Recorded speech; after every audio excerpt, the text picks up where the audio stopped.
regular meeting for Monday, September 13th to order and start off with an introduction of late items. Ms. Harrison, if you could walk us through that, please. Thank you, Your Worship. Add item 6B, delegations pertaining to agenda items. Mr. Jim Mercier regarding DVP 156 25779 Turner Road. Add item 6C, delegations pertaining to agenda items. Mr. Fred Taylor regarding bylaw 4000.485.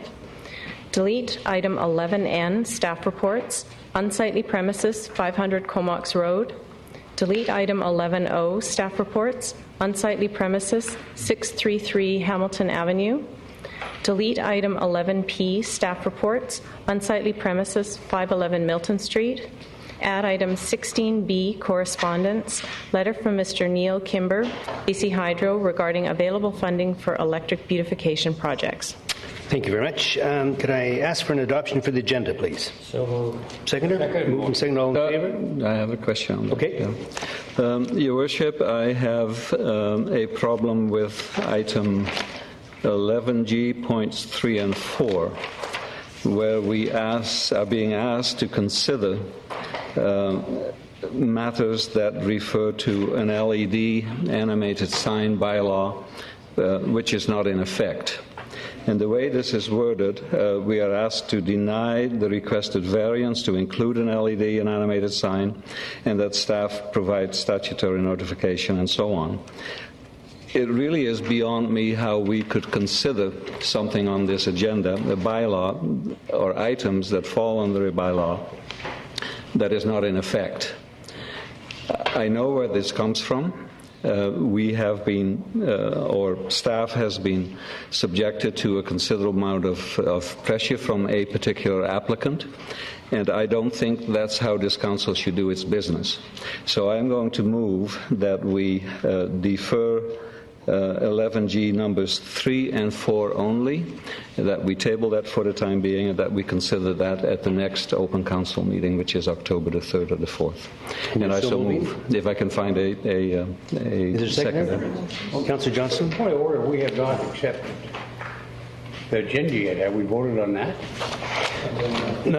Not as yet, how because can we make a motion on something on agenda when we haven't even accepted? Because the agenda may be modified if this is going to go ahead. But I think we should approve the agenda, and then I think so too. And then we'll have you make that motion at that point, so we can get through the agenda. No, I don't think so. I think this agenda, if we approve it, includes 11G points 3 and 4 as it is written, and I'm not in agreement with that. You can be voted down then. That's not the point. I have the right, Councillor McNabb, to make a motion to change the agenda. It's so as simple let's as that. Deal with that issue right now. It's been moved and seconded that you wanted items 11G, item 3 and 4. Bullets 3 and 4 deferred till the next council meeting, so that we can discuss. And the reason I'm doing that is, Your Worship, is that once we have a bylaw, an amended bylaw, which, as you can see later in the agenda, is still subject to public input, that you and I, or anybody else in this room, knows what that bylaw exactly is going to be. And I don't think that this council should be put in a position to, at this point, deny point 2, deny point 3, when we don't have the goods. It's as simple as that. It is a deferral for 2 weeks, and I think that's fairly simple. And it should be understood. Okay, and sorry, did you have a point? Deny 2 and 3 is your point? And 3 and 4, I beg your pardon. 3 and 4. I thought I heard you say 2, which confused me. So on the motion to defer, all those in favor? We have 1, 2, 3, 4 opposed. We have 1, 2, 3, 4. It fails on a tie vote. You agree with that one? At least we try. So now we'll move back into the adoption of the agenda. It's been, I think, moved and seconded, I believe, at this stage. All those in favor? Opposed? Carried. The adoption of the minutes. Adopted the minutes as circulated. Second motion. All in favor? Opposed? Carried. We'll go into presentations, and the very first presentation we have here is for the Strongth Arm Avenue, a brand new road, and well, it's actually an old road with a new name. So I just want to say a few words on behalf of Council, and really it's important, I think, that we recognize Ted and Margaret Strongthorn for all that they have done for Nanaimo over the past 50 years. And as Mayor of Nanaimo, and on behalf of Council and the citizens of Nanaimo, we're honoured to have members of the Strongthorn family here tonight. It gives us great pleasure to rename Balmoral Avenue to Strongthorn Avenue in recognition of the many years of community contributions Ted and Margaret Strongthorn gave to the city of Nanaimo over the past 50 years. The Strongthorns moved to Nanaimo in 1948 and raised their family at this location for over 50 years. Ted began a practice of law until his retirement in 1992. I think it was Strongthorn, Miller, Curry, and Hart in those days. He was an active member of many local organizations such as the Parent Teacher Association, Nanaimo Kinsmen, Nanaimo Yacht Club, United Appeal, John Howard Society, St. Paul's Anglican Church, and the Royal Canadian Legion. Margaret was a very strong advocate of health, education, women's equality, and arts. Margaret was a member of the City Council for 3 terms and 6 years as a Commissioner with Parks, Recreation, and the Culture Committee. Margaret received the very prestigious Freeman of the City title in 1996. And it's our pleasure to ask the members of the Strongthorn family to come up, and Councillor Unger and I will present the new Strongthorn Avenue sign to the family. So if the members of the family are there, and am I doing this? I'm on.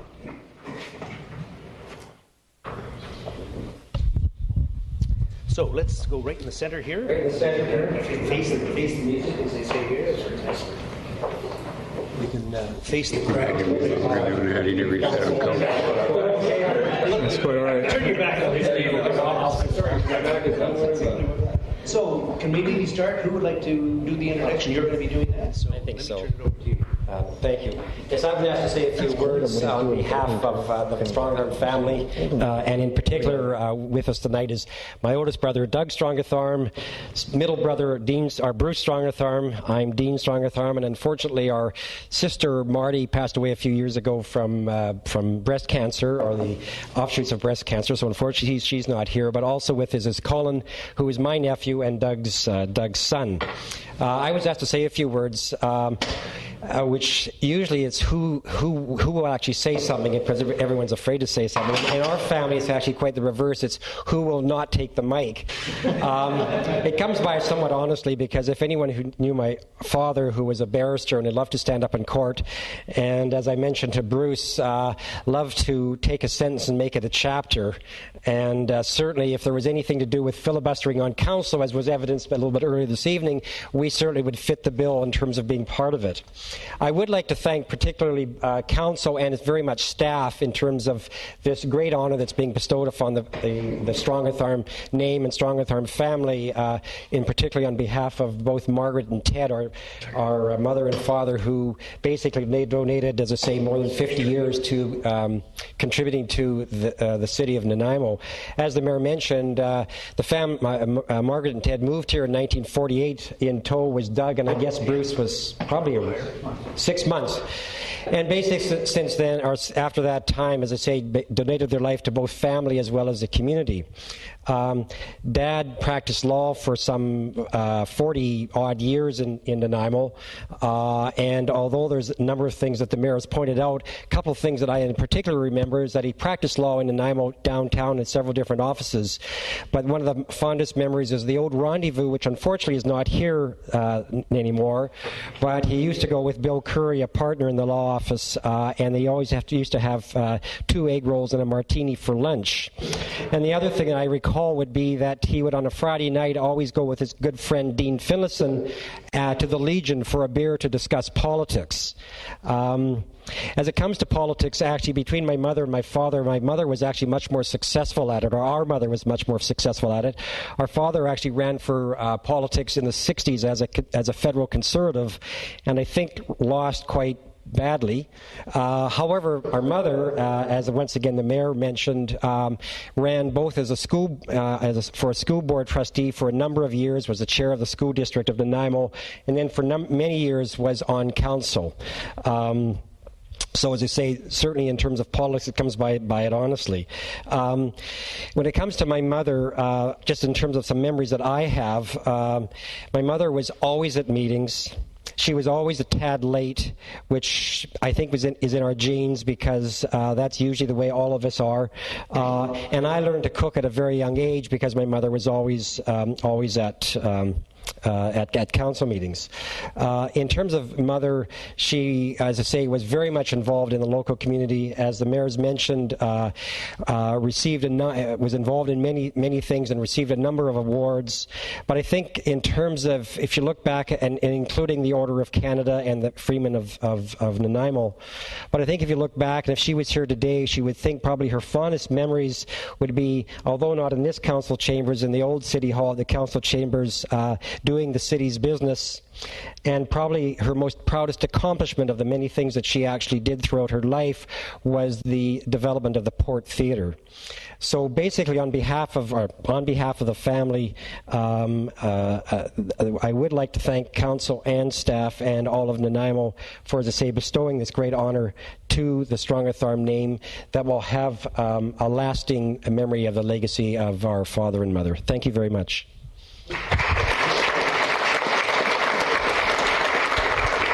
Well, Councillor Unger, am I with me? Councillor Unger will now make the presentation. And was there anyone else in the family who would like to say a few words? Or are you?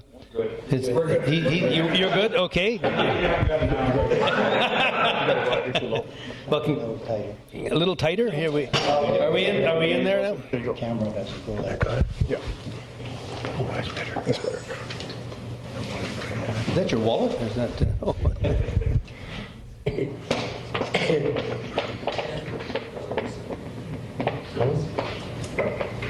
Working? Whoops. This bunch here. This. Did it work? Great. Thank you, gentlemen. That's great. Appreciate it very much. Thank you. Okay, guys. Thank you. Thanks. Why did you mention something about that? Yeah, I should have. That's right. You should have mentioned she was a public health. That's right. Because she came to St. Mary's Convent and gave me the bloody baby. Oh, sure.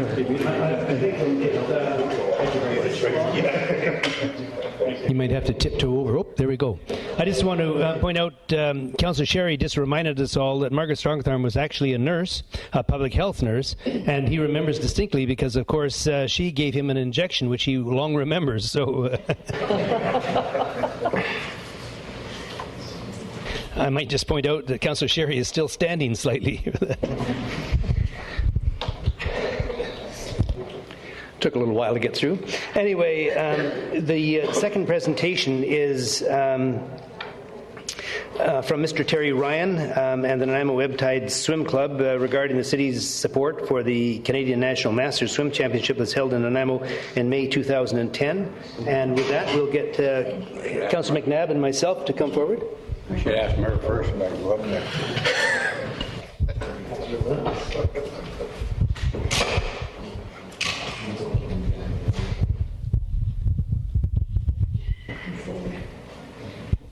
Terry, are you going to bring the gang down? Bring them all down.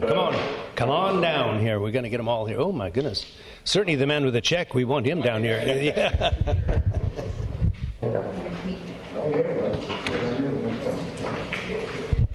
So, without further ado, Terry, I'll turn it over to you. Do you want to? You're going to want to explain what's happening here. Thank you very much, Your Worship and members of council. Last May, it was an honor for the Nanaimo Webtides Masters Swim Club to host the Canadian Masters Swimming Championships at our beautiful Nanaimo Aquatic Centre. I wanted to report that the meet was very successful.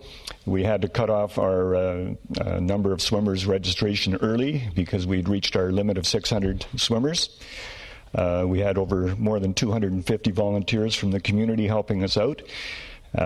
We were very fortunate through Parks, Recreation and Culture to have received a grant of $5,000.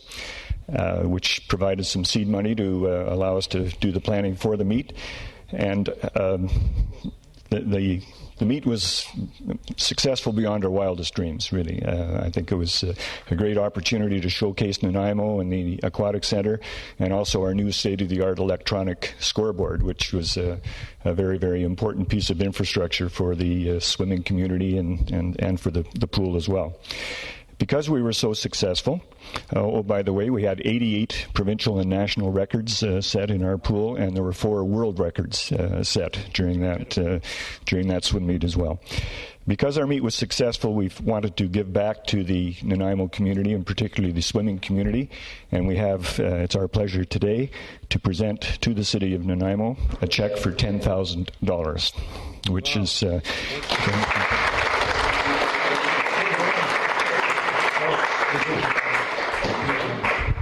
I might just mention that when he heard there was some money, Chairman of Parks, Recreation and Culture, Larry McNabb, said it'll be turned over to me. And we said, okay, fine. But anyway, a big thanks to everyone that's involved. This is not only a very wonderful present back that taxpayers will greatly appreciate, but I think the organization has worked so hard to make a success of the Aquatic Center, and certainly our new timing clock, which is not a small investment either. So thank you, gentlemen. Thank you, ladies, for coming down. I think it's well done. Ian, well done. Thank you very much. Thanks, Terry. Appreciate it. Thank you.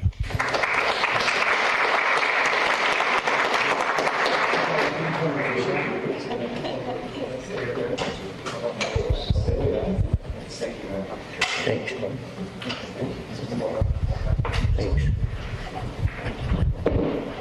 Thanks.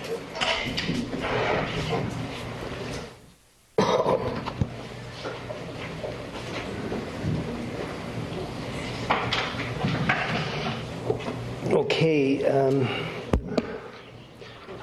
we're going to continue on with delegations now pertaining to agenda items up to 10 minutes. And the first delegation is Ms. Andrea Rosado-Taylor on behalf of the Greater Nanaimo Chamber of Commerce to restate the Chamber's position on changes to the bylaw dealing with LED signs, and to thank Council and staff for their support. Welcome. Up to 10 minutes. Hello. Thank you, Mayor, Council. Well, this has been a long process, actually. I think it's almost been a year since we started this process. And on behalf of the Greater Nanaimo Chamber of Commerce, I would like to sincerely thank Andrew Tucker and his team.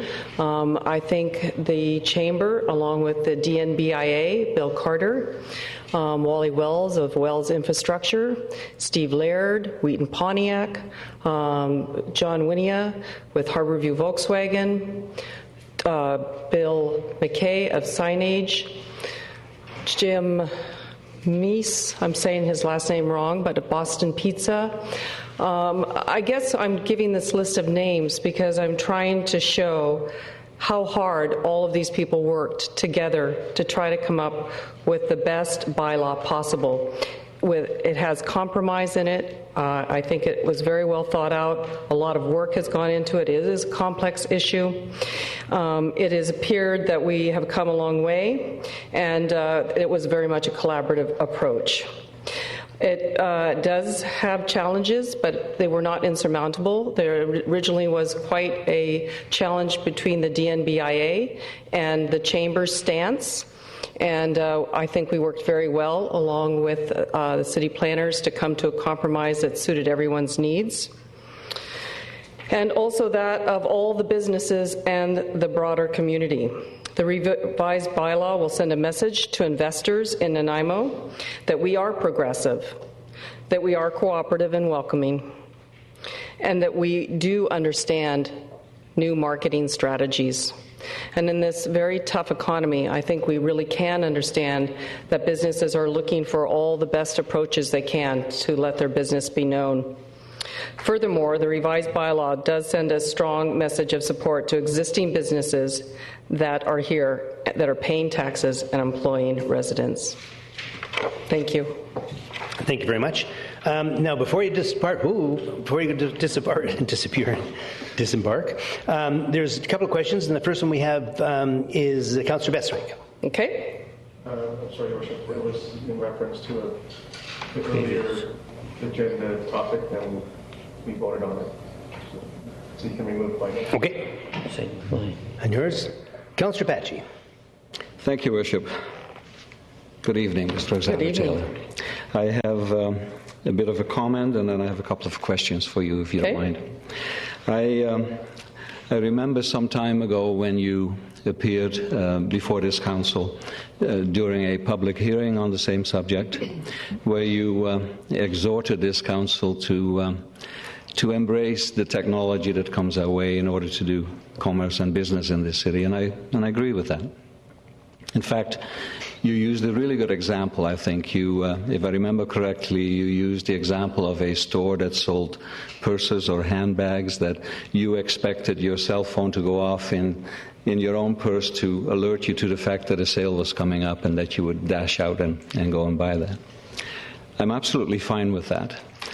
But the reason that I'm fine with that is because the cell phone goes off in your purse. Mm-hmm. And I, as someone who's strictly not interested in handbags and purses, does not need that kind of technology or advertisement to satisfy my requirements. So my first question to you is, would you agree that the new technology that comes our way all the time, that some of that is more in your face than others?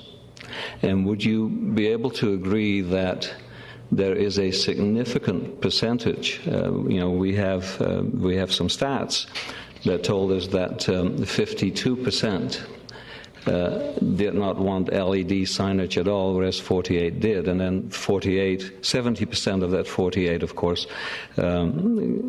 also indicated that they wanted severe restrictions on that. So maybe you want to respond to that first, and then I have another question for you.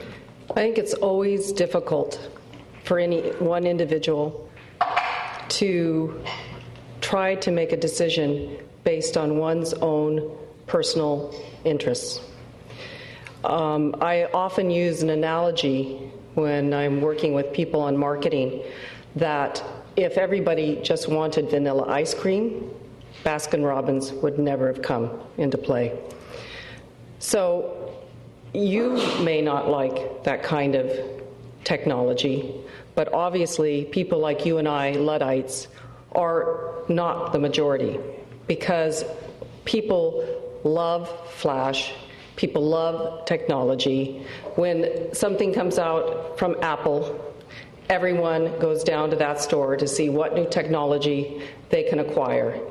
And the younger people look at things differently than maybe you and I might. And so I think it's not always the best policy to only understand a technology based on what we personally are most familiar with. So that's how I would answer that particular question. With regards to percentages, I think that's risky too, because people don't know what that technology is representing because they've never seen it before. So it's kind of like saying, it's asking a question about religion maybe. It's do you believe in God? Well, I don't know what God is, so how can I believe in God? Well, if I've taught you what God is, then you know what God is. So now I believe in God. I mean, that's a really exaggerated example, but how can you poll everybody about what LED is if people don't know what LED is? Most people will say, I don't know what it is, so no, I don't want it. So that's how I would answer that question. Okay. Next question then to you, Ms. Rosado Taylor, is what I find missing in this proposed bylaw is something that we discussed as a signage committee when Councillor McNabb and Councillor Holdham and I sat on it with some very competent staff. We were looking at finding a commensurate reduction in regular advertising for those who wanted LED signage. What is your position on that? So are you asking me why we limited the third-party advertising? No, I'm asking for regular signage, what you would think about regular signage as we know it now to be taken down if someone is going to be allowed LED signage. I don't remember what the bylaw said. We did talk about every aspect of it, and I'm not quite sure what that decision Well, was. it's not in the bylaw, and I'm kind of... Isn't it? Aren't we limiting the number of signs on a... No, what I had hoped for would be that there would be an indication that some regular signage, as we know it now, would have to come down if approval were given to a particular applicant to have LED signage. And the reason I'm asking for that is because, let me pose the next question and then you can answer both of them. Okay, but we do need to move along. Well, I just want to point out, just one realize that second. I want to point out one thing too, that the delegation is here representing the Greater Nanaimo Chamber of Commerce, all and right, she's then. expressed the opinion of the chamber. You now are asking her questions, personal questions Your directed to Worship, her. but I'm and I hope not she a mem- clarifies that she's speaking for herself or the chamber. Your Worship, I'm not a member of the Greater Nanaimo Chamber of I Commerce, understand that. and so I'm trying to find out what the feeling Okay, is that as long as we can move organization- along, 'cause Okay, we've got all a right. What are- We'll move along. What our feeling is we are trying to advocate on behalf of businesses business. that Okay. they would like to have this option. Okay. Then my next question is very appropriate. And we support that. My next question then would be very appropriate is that, do you have a definition of visual pollution?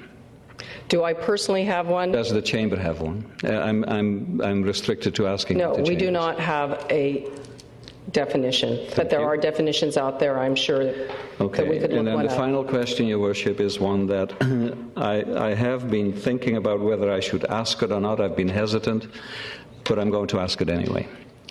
And that it has to do with the fact,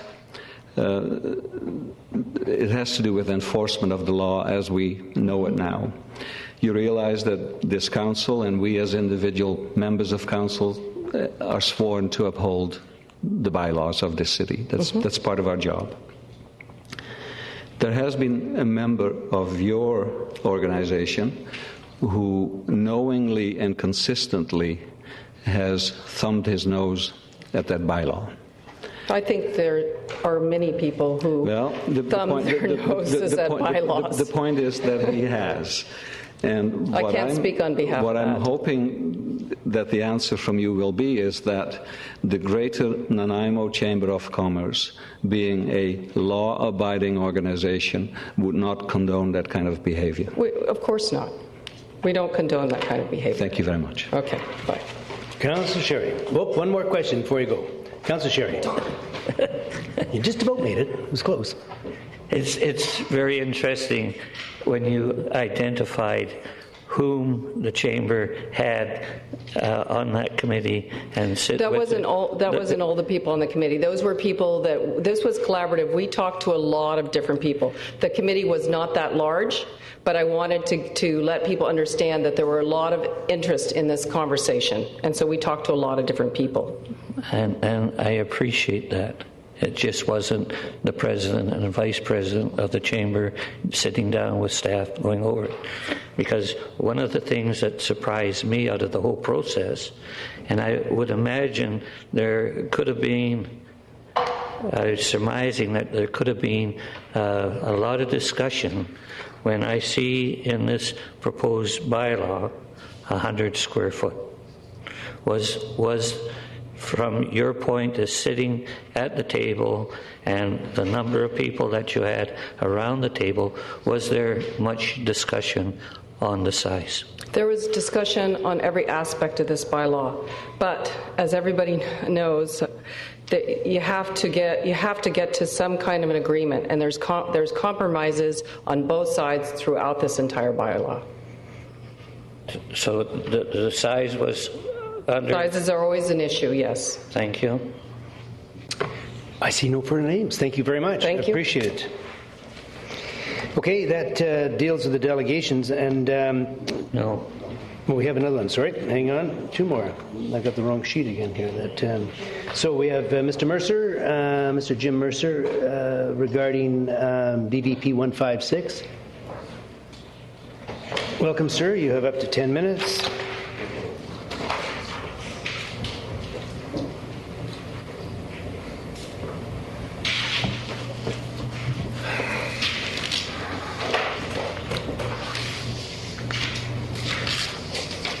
Thank you for taking the opportunity to hear me this evening with respect to our sign bylaw, or our sign request here at the Boston Pizza. Just give you a brief history. I'm sure you're familiar with Boston. Sorry for interrupting, but we do need your name and address for the file, please.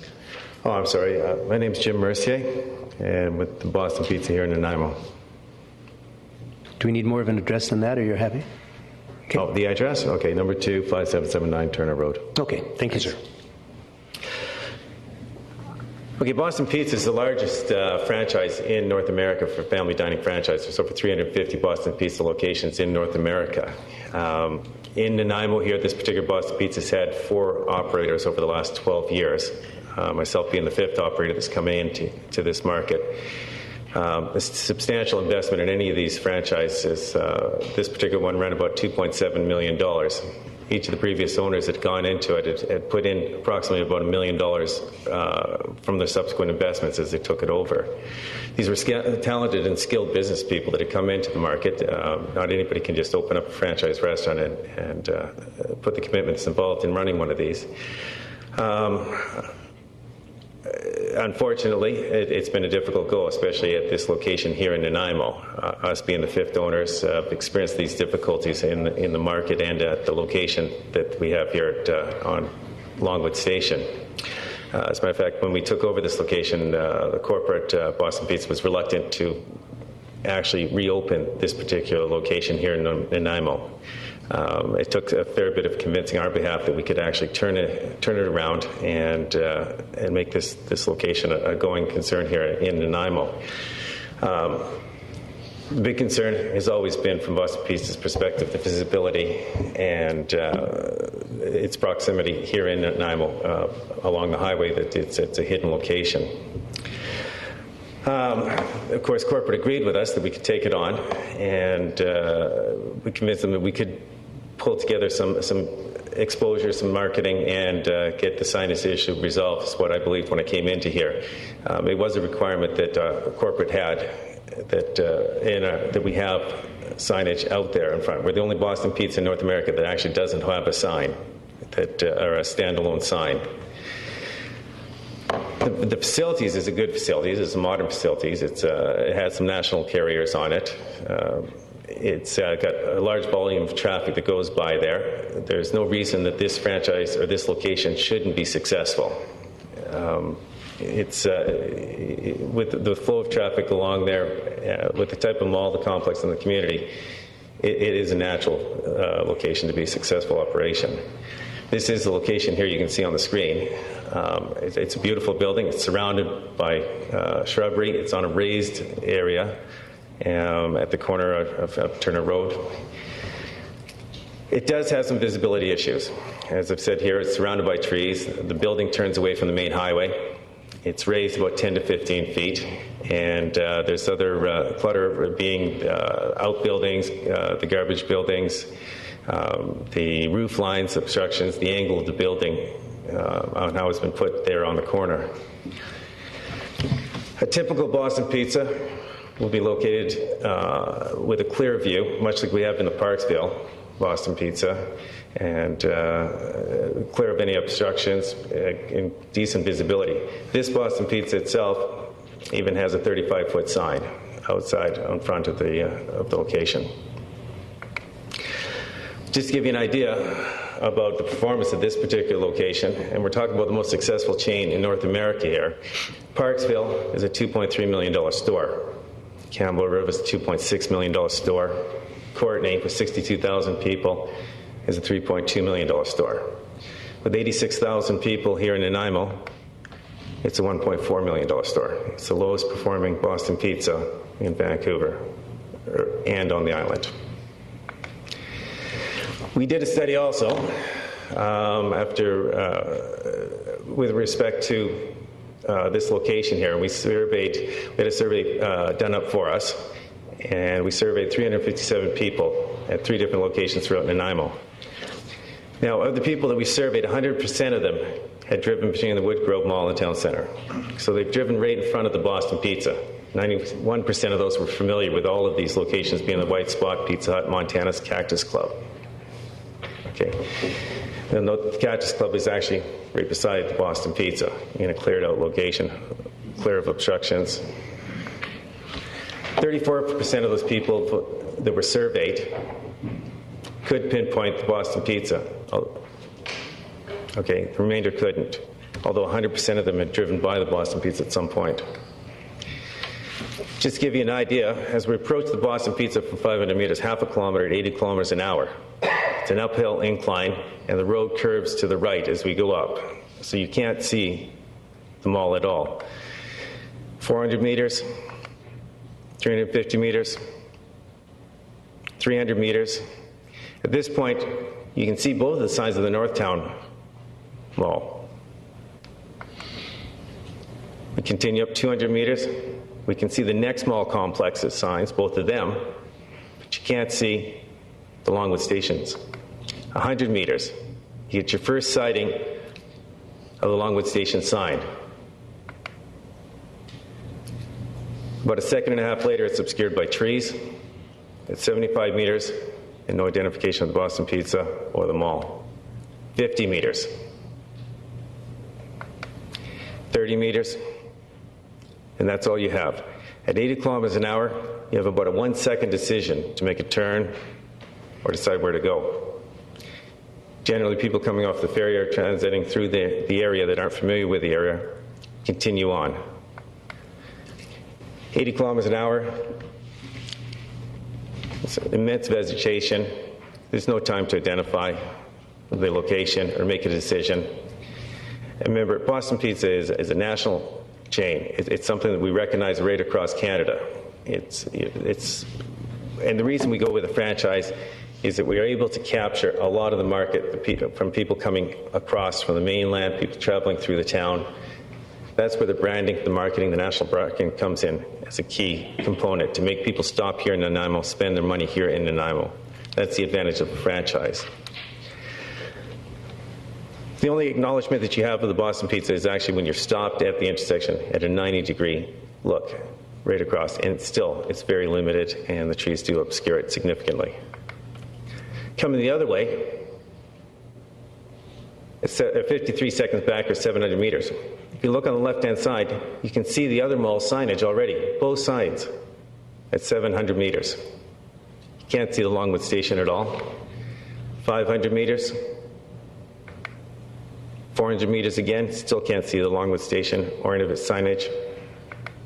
250, still nothing. Again, we're about 10 seconds back, and you still can't identify anything with the Longwood station. 75 meters, nothing. 3 seconds back, 30 meters. Everybody's focus is on those lights moving through the intersection. No one's skipping over 2 lanes to make an immediate turn into the Longwood station.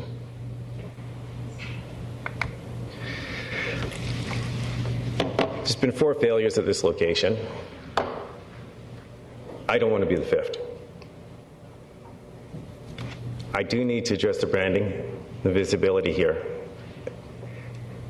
It's simple. The location needs some better exposure for a national branded product like this. We've got the commitment from the landlord to support a sign.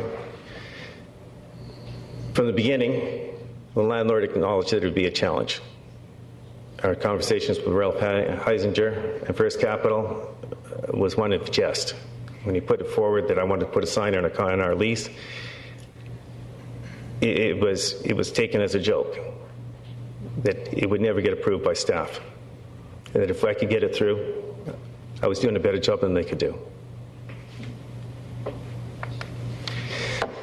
Staff visited the site, and they agreed with the applicant, myself, that about the visibility of the restaurant. The lack of exposure, in part, is due to the original developer adopting a low-key, subtle signage program when compared to other malls of similar size. I don't believe that the original developer adopted that. I think they used that as part of their marketing to sell the mall complex. The location, the raised level, the angle of the roads, that was there. The property was there. It was laid out like that. I don't believe they deliberately adopted that. Nobody adopts a mall complex and tries to hide it. Not when they're selling it to tenants, paying vast amounts of rent. We considered a number of different criteria. We looked at 35-foot signs. Okay, I just might mention your 10 minutes are up, so if you could wind it up now. Okay. We looked at a variety of different signs. They range between 25,000 and 150,000. When we studied it all, the option was for a 45 to 50-foot sign. That puts us at the $150,000 range. I don't want to spend $150,000. I need to spend that money to make this location survive. If I don't invest in the business and get the proper promotion, marketing, and advertising, this business will not last past Christmas. I'll move quickly through here and sum it up by saying it wasn't my choice to pick this type of sign, this height, this design, this location. The choice was made for me. That's what we have to invest. That's what we have to put at that location. That's what we need to make the restaurant to be able to survive. This is my investment. I'm the one putting the risk up, the $150,000. If I'm wrong and staff is right, well, I won't be here in 6 months. And staff can use this to say, we told you so. Nobody's putting any risk out except me. This is a sign here I'd like to see. It's on our leased property. It doesn't move into any city property. It's a standard Boston Pizza sign with the LED component, with a percentage of it given towards the public and our marketing, whether it be snow advisories, amber alerts, community events. This is it at 30 feet, close to 35 feet, takes away the LED component and puts the LED at risk for being too low and damaged. You're up over 12 minutes, so let's wind it up. Okay. 50 feet is what we're asking for. I'll leave it there with this picture here. That's the picture we'd like to see at the Nanaimo location. Okay, before you go, we do have some questions here. First question is Councillor Johnstone. Thank you, Your Worship. Mr. Mercier, how many people do you employ? 60 people. 60 people. Full-time employees, part-time? A mixture of both, full-time and part-time. Thank you. A restaurant like this, the capacity that Boston Pizza expects it to be, they expect this to be over $3 million restaurant. A $3 million restaurant generates $1.1 million in wages annually. And that all goes back into the local economy. And I wanted to thank you very much for the preview of this presentation as well, so we could all use Thank you. it. Thank you. Councillor Sherry. To you, Mr. Chairman, Mr. Mercier, you're responsible for the little booklet that we got? Yes. And you authorized all the pictures here, plus your presentation? Yes. Okay. I guess I have a little difficulty when you show the visual impact coming from the south to the north, looking at your building, and that's on, well, it doesn't even show a page number here, but the question that I have here is the location from where the picture was taken. It was taken on the curb on the right-hand side.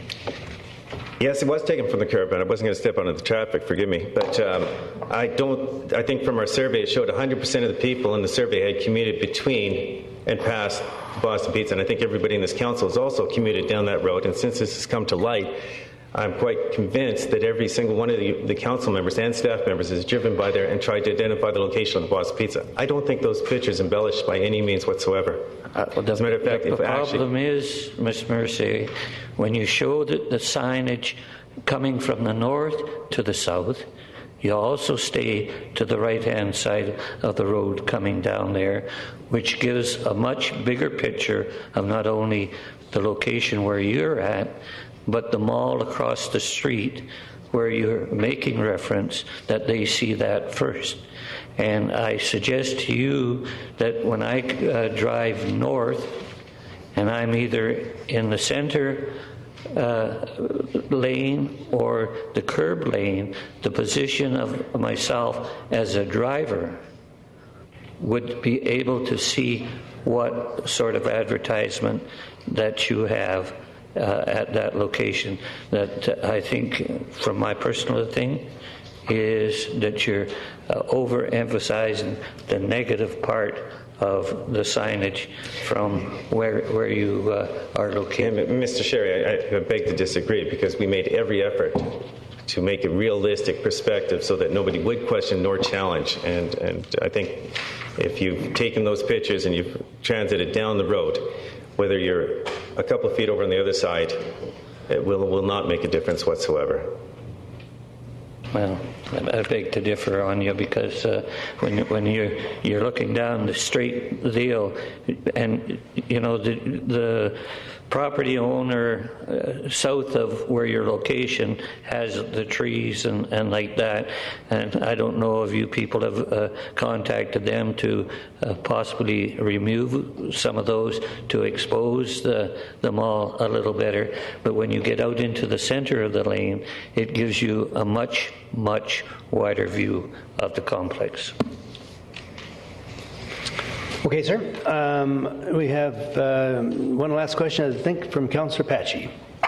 Thank you, Worship. Thank you, Mr. Moshe, for your presentation. I have to tell you that, and I've got to be honest with you, that when I see a picture of your franchise right now, as opposed to the one in Parksville, I choose yours over the one in Parksville. It looks a lot better to me than what I see in Parksville.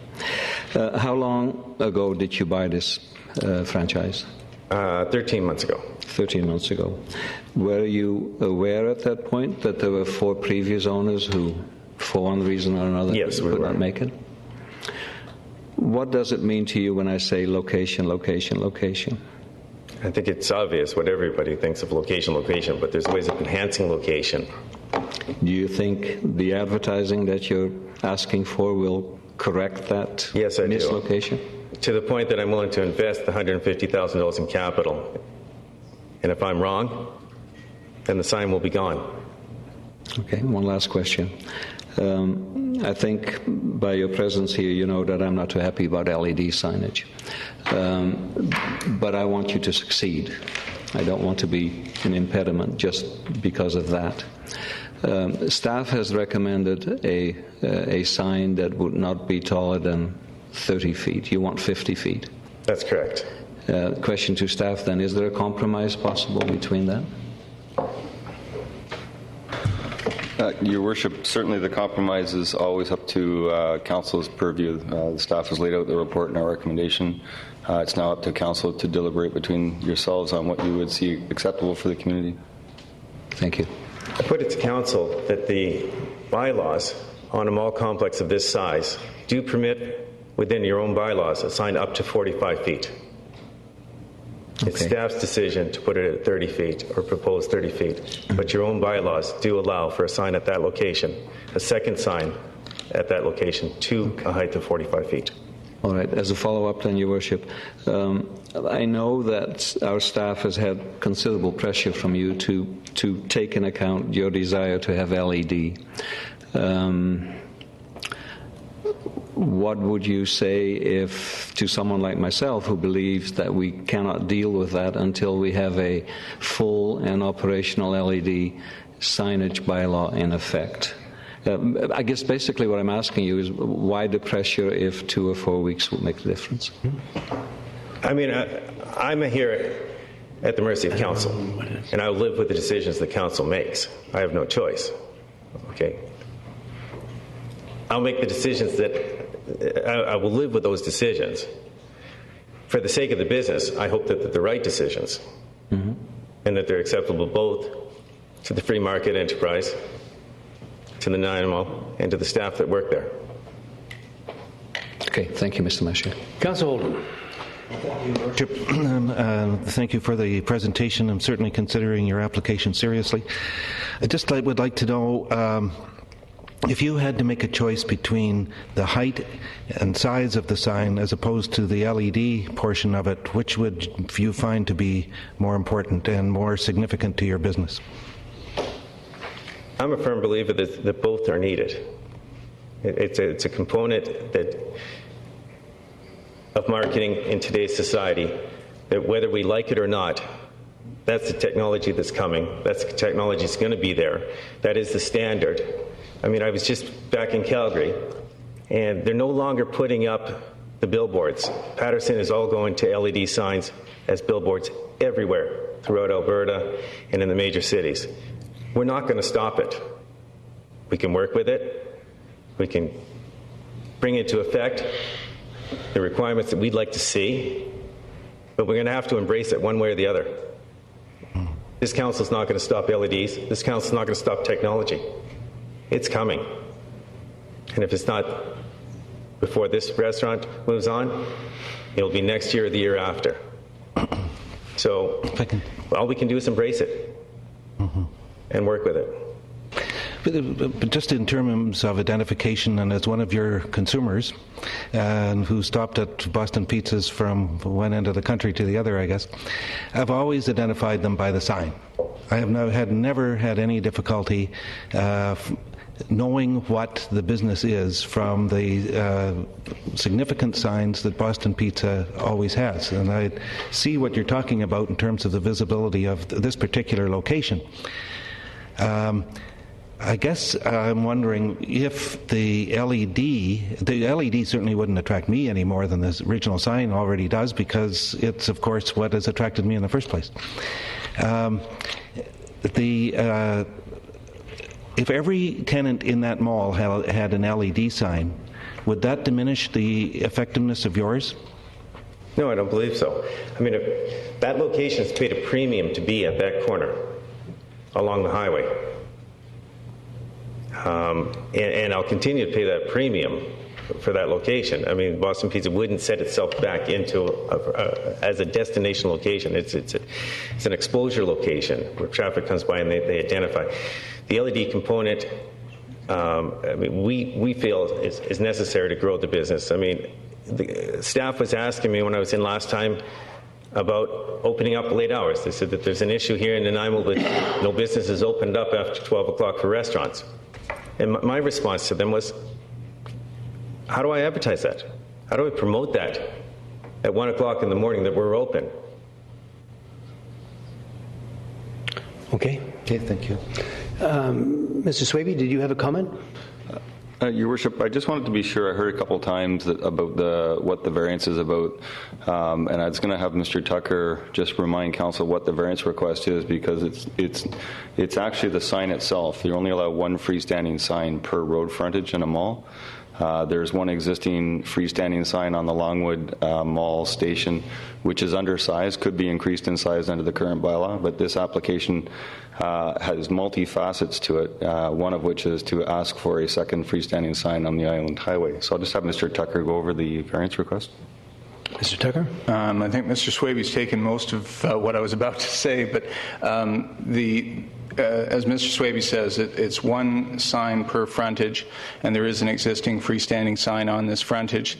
The second aspect of the variance is the height of the sign, and the sign bylaw is set up to make a differentiation between single-tenant signs and multi-tenant signs. The multi-tenant signs are the ones allowed up to 45 feet, single-tenant signs up to 30 feet, which is why staff has recommended the 30-foot sign.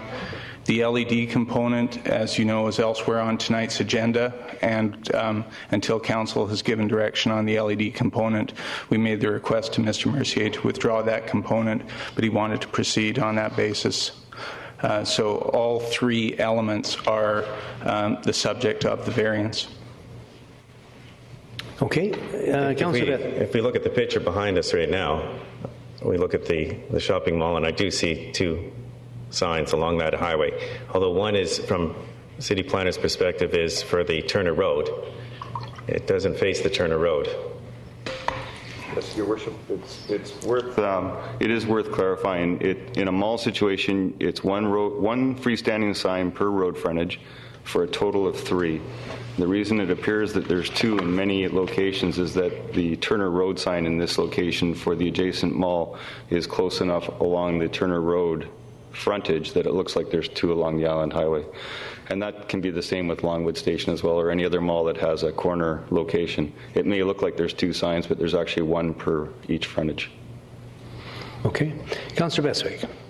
Thank you, Your Worship. That led into the question that I was about to ask. But Mr. Mercier, thank you very much for your presentation. Thank you very much for your willingness to invest in our community and your continued wishes to continue investing in our community.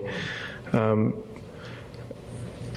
would just like to ask staff the question that if it looks like there's two, but there isn't, because it's close enough to Turner Road, but in fact it faces the Island Highway north and south, not Turner Road east and west. So if it looks like two, there's a reason, because they're about 100 feet apart on the same, facing the same way, going north and south on that same piece of property. So I'm not sure how it can look like something that it isn't.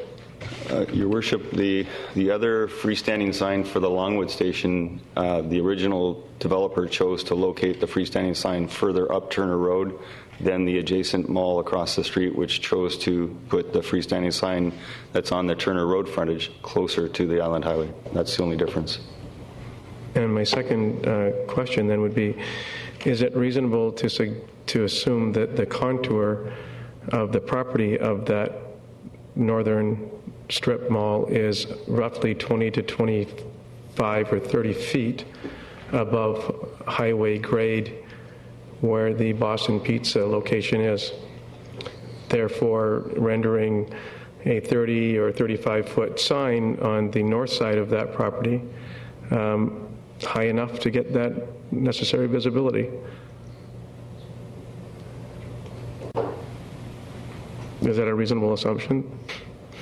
I'm not sure I'm following the question. The property on the Northridge Center is on a steep piece of property that sits higher at grade than the Boston Pizza does. Therefore, their pylon sign would only need to be 30 feet or 35 feet as opposed to get the same visibility as a business located some 120 feet south. That's correct. Because of the contour of the property. Sure, that's correct, Councillor Bestick. And you can actually see in this slide the Longwood sign, which is at the southernmost part of the property, could actually have been and could be relocated all the way down to the corner and increased in height. And just, if I may just comment. Under the current bylaw.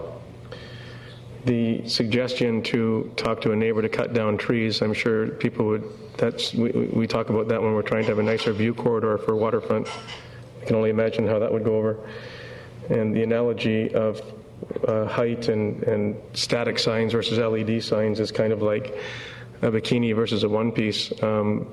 Everybody has their own preference, and I'm sure that if we're going to have a bikini, you're going to wear the top and the bottom. This gentleman would like to have the LED and the height and the necessary ability to have a sign so that he can draw attention and attraction to his business and remain in business where four preceding him have failed. And that is basically what this gentleman is facing. Thank you. Okay, I see no further questions. Thank you for the presentation.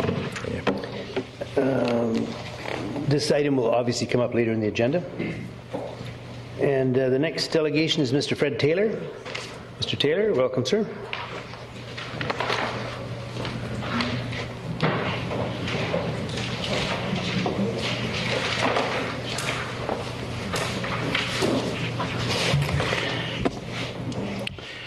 Mayor Rattan and council members, I oppose bylaw 4000. Sorry, I was going to say, I know everyone knows you, but for the record, it's Mr. Fred Taylor, 204 Emery Way. Okay. And I will BC.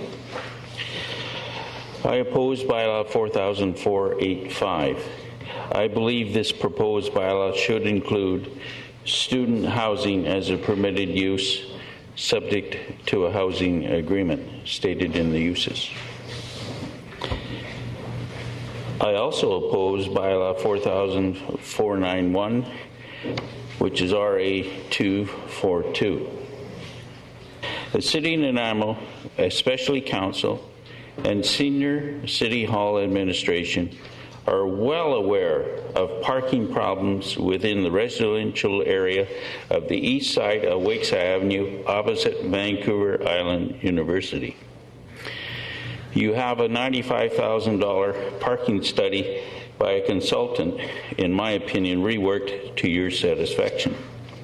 Surely, one must have a resolution in hand before any consideration of limited, reduced off-street parking within this area.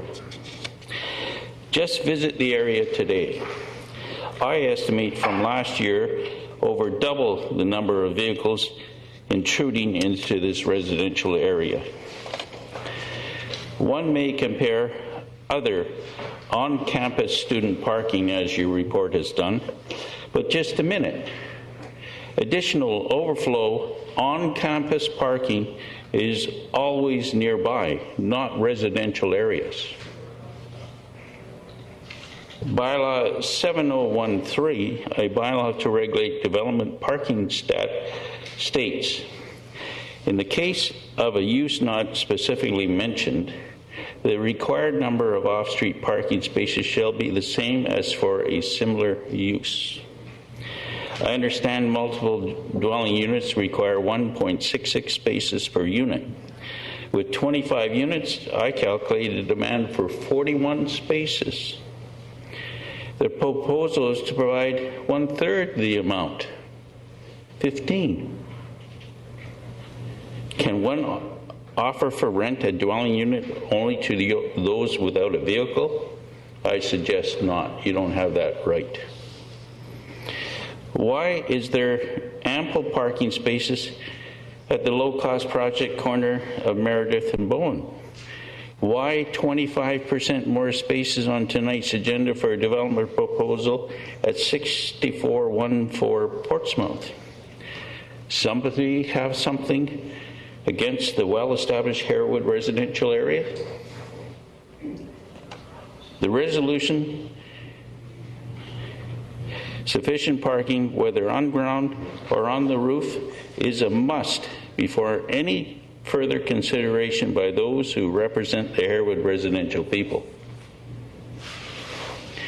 And I would like to ask through the chair,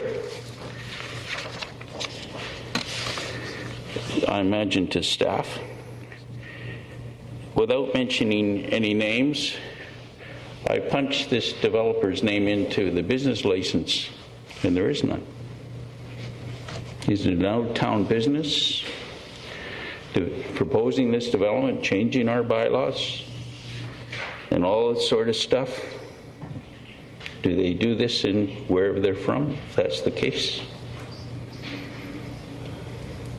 I don't agree. Okay, we might just see as soon as if staff does have an opinion on it. The business license, we can certainly look at that in the morning and find out if a business license is required, and if it is, we'll pursue it. We're going to operate in our city, I would expect. Okay, Mr. Tucker, did you have a comment? There is a letter of agency with this application, and the application was received from Maureen Pilcher, who's a land use consultant in town who does hold a business license. That's the business consultant, development consultant, not this company developer. Sorry. I'm not that silly. I would think, Mr. Taylor, that... But anyways, go look at the Harewood area, this area. Go look at all the cars throughout it. The people in the residential area don't have parking spots, even for anybody to visit them. Even right up to the corners, which is illegal on the streets. And then you want to propose something that's possibly 1/3 less parking on site and all focused into somebody's back alley against the neighborhood residents? Okay, Mr. Taylor, we got a question from Councillor Holden, but before we do, Mr. Tucker, did you have a comment to make? I was just making the observation to Council that when applications are received, we don't require the company to be an Nanaimo-based company to make the application, and that's why the letter of agency is required, that they, when the application is made by a local consultant on behalf of the developer, it may be Council's decision to turn down the proposed development, and so to put a business license fee on top of an application fee would be unwarranted. My, pardon me, but my main aim of making that comment is, are we open to change our bylaws, create new zones, do everything else at the suggestion of people coming into our community? I like our community. Do we need to change it at the desire of anyone that wishes to come here? Okay, Mr. Holden, sorry, Councillor Holden, do you have a question for Yes, thank you, Your Worship. Two questions to Mr. Taylor. Is it fair to say that you're not here to oppose the use that RM12 would implement, but the provisions of the bylaw regarding that use? That I agree with. I think we need to work within problems we see in our community. We know we got parking problems throughout that area. Does it make sense to possibly put over half of them on the street again? Okay, I think we need some more involvement here with the developer to try and promote this as you see in other communities, possibly underground parking. Well, if Council agrees with it, we may hear comments like that and others. We've also got an R12 good one on Portsmouth that's got ample parking. Yes, and now the other question is, you're concerned about the parking, and this is student housing, presumably primarily for, if not exclusively for, those attending Vancouver Island University. Wouldn't you agree that if we had more housing like that, there may be fewer people bringing their cars because they have to live so far away to attend the university? I think you would agree with me that as the university grows, there seems to be more parking in the Harewood area, and I would imagine it's from students. I don't think it's from teachers. Okay, thank you, Ms. Taylor. I think the point you brought up is valid in that there is a very serious issue coming up with parking, and I understand this year for the 2010-2011 year at VIU, the parking problem is even worse than it was before. So this is something the council... Sorry? Excuse me, but where's the parking study? We got several areas in our city that need to be addressed. Hospital, this area. I think you're well aware and trying to help solve the problems, but we need to get the answers before we start promoting more on the streets. Okay, thank you, sir. In my opinion. Thank you. Okay, that's all the delegations. Now, under the Mayor's report, I just want to make a very quick point here that on September 8th, I attended the Tabby Tourist Association of Vancouver Island annual general meeting in Parksville, and I was accompanied by members of our economic development staff from the City of Nanaimo, representative of the Port of Nanaimo Centre, the Conference Centre, and Tourism Nanaimo, and it was my pleasure at that point to announce that the City of Nanaimo and the Conference Centre has been chosen to host the 2011 AGM, or Annual General Meeting of Tabby. So we're pleased with that. And we'll move along into proclamations. And the proclamations, there's four of them. That 2010 September 22 is Maple Leaf Day in the City of Nanaimo. That 2010 September 27th to 2010 October 1 is Right to Know Week in the City of Nanaimo. That 2010 October 1 is Seniors Day in the City of Nanaimo, and Councillor McNabb will be really pleased with that. And finally, that 2010 October 17th to 2010 October 23rd is Canadian Power and Sales Squadron Week in the City of Nanaimo. We'll move into committee reports. Grants Advisory Committee recommendation. The committee recommendation that Council award a security check grant to applicant SC01, Nanaimo Arts Alive Summer School of the Fine Arts Society in the amount of $300. Second motion. All in favor? Opposed? Carried. And we'll move into staff reports, obviously, and down into LED and animated signs. That'll be 11A we're into. And the staff recommendation is to receive the report pertaining to the sign amendment bylaw 2010 number 7081 to allow LED and animated signage within the entire city on property zoned for commercial, industrial, institutional, and city park use, PRC3, which is presented under the bylaw section of the agenda. And 2, direct staff to hold a public meeting regarding sign amendments bylaw 2010 number 7081 prior to consideration of the third reading of the bylaw. And there's a note that this is not a requirement of the Local Government Act, but would allow council to hear from the public. And the third and final point, direct staff to review the results of permitting LED and animated signs 1 year after the first LED or animated sign has been installed following adoption of the bylaw in order to evaluate the impact of this type of signage is having on the community. Sorry? Okay. Sorry, Adam, we will do that. So let's start sorry? Move number 1. Okay. Is there a seconder for 1? Moved and seconded. Any discussion on 1? Yes. Councillor Bestwick? Your Worship, the question to staff, the recommendation number 1 is to receive the report. Yeah, that's correct. So it's to receive the report only. And assumedly then, if this is simply a report from staff, then we are not implementing policy. We're simply receiving a report. If we are to If I could just interject that we're only recommending receipt at this point. The decision and implementation of policy comes under bylaws.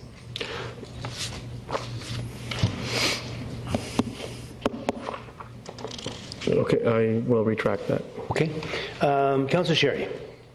Well, through you, Mr. Chairman, it was interesting to hear the Chamber of Commerce give their report to council as it related to their attendance at I would imagine, a working seminar session as it relates to LED signs and signs in general.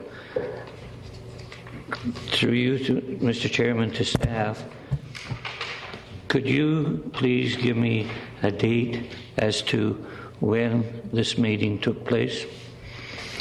Mr. Tucker, please.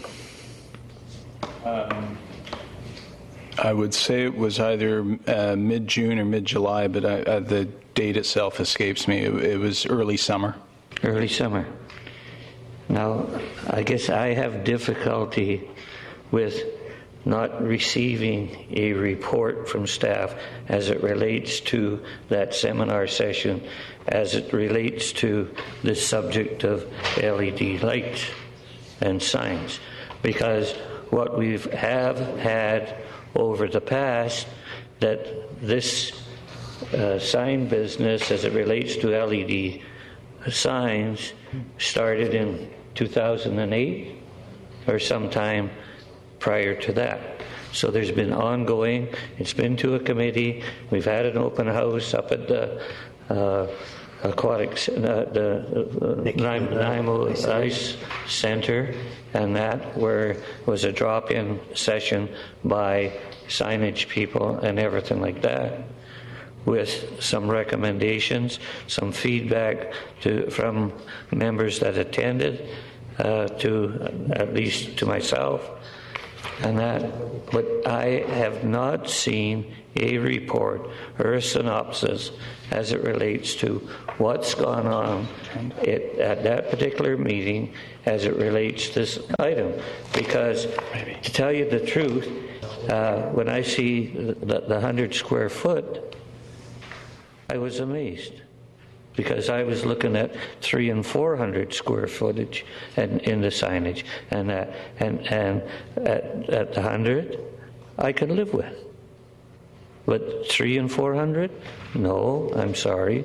The thing is. So it's just a matter of as an elected person, and this is a contentious item in the community, okay? I just thought that I would have appreciated hearing or receiving a report as to what was discussed and what wasn't discussed, because there seems to be that there was discussion on the size, and there was a consensus reached after a little bit of discussion and dialogue. So that's where I have problems. Your Worship, I would apologize, of course, to Councillor Sherry and Council if you feel that we've acted too quickly. My recollection is that this came up at the last meeting. It was actually on the agenda, and staff recommended it be pulled. And the reason we recommended it be pulled was because we wanted to have more consultation with the Chamber and with the downtown BIA. And so that consultation occurred over the last month or so. I'm not sure of the exact date. And this is the first report back of the results of that further dialogue and consultation. I believe the process has been very successful in finding a compromise solution. And I think that the parties have made great strides. So I'd recommend that Council seriously consider moving forward with this. It's not a matter, Mr. Kenning, of not making strides, but I would have liked to have had a better idea as to what parts and what was discussed in that consultation as it relates to the overall bylaw. That's what I'm feeling. I have not had the opportunity to receive that. And when this matter, as indicated at this morning's meeting, as it related to the discussion on this bylaw, it was indicated at that time that the Boston Pizza request for the variance and that was just received at Council with less than a week prior to that Council meeting, the way staff indicated this morning at that meeting. Yeah, that's correct. The Boston Pizza one, I believe, was just received prior to the last Council meeting. It wasn't ready for bringing forward to Council because it still hadn't undergone a staff review. It's now ready for review, and it's here in front of you. Councillor Apache. Thank you, Worship. I concur with Councillor Sherry that I would like to have more information as to how decisions were reached and what was discussed. For instance, I am still interested to know whether a reduction in normal signage was considered, how the size was considered, all those things that we studied rather deeply, I might add, when we had the signage committee going. So I am interested in having that knowledge. So knowing that this is a report to receive only, basically I should be able to live with it, but the only report I have is dated April the 28th, 2010.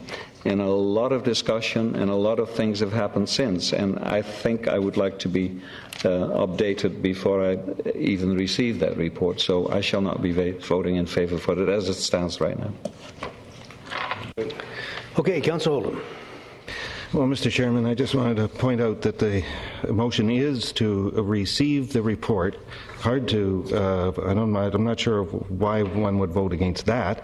And I'd also add that a lot of the debate regarding the issue will take place under item 15, where it comes up as a bylaw for first and second readings. It seems to me that the staff has conducted some very useful consultation with the Chamber, that the Chamber's views were mixed and divided to some extent, and that's one of the sources for the compromises that were reached, and that we should at least receive this report so we can proceed with the debate on the issue. The report of the consultation in the report that we've received already is fairly detailed, and I'm not sure what my colleagues are asking for. Vote on it then. Okay, Councillor Apache, follow up. Thank you. I just want to make sure we're talking about the same report. Are we talking about the blue pages that start on page 39? That is from April. Then what are we talking about? 36. Mr. Tucker, go ahead. Yes, tonight's report starts on page 36, and tonight's report is in large part a summary of those discussions with the Chamber of Commerce.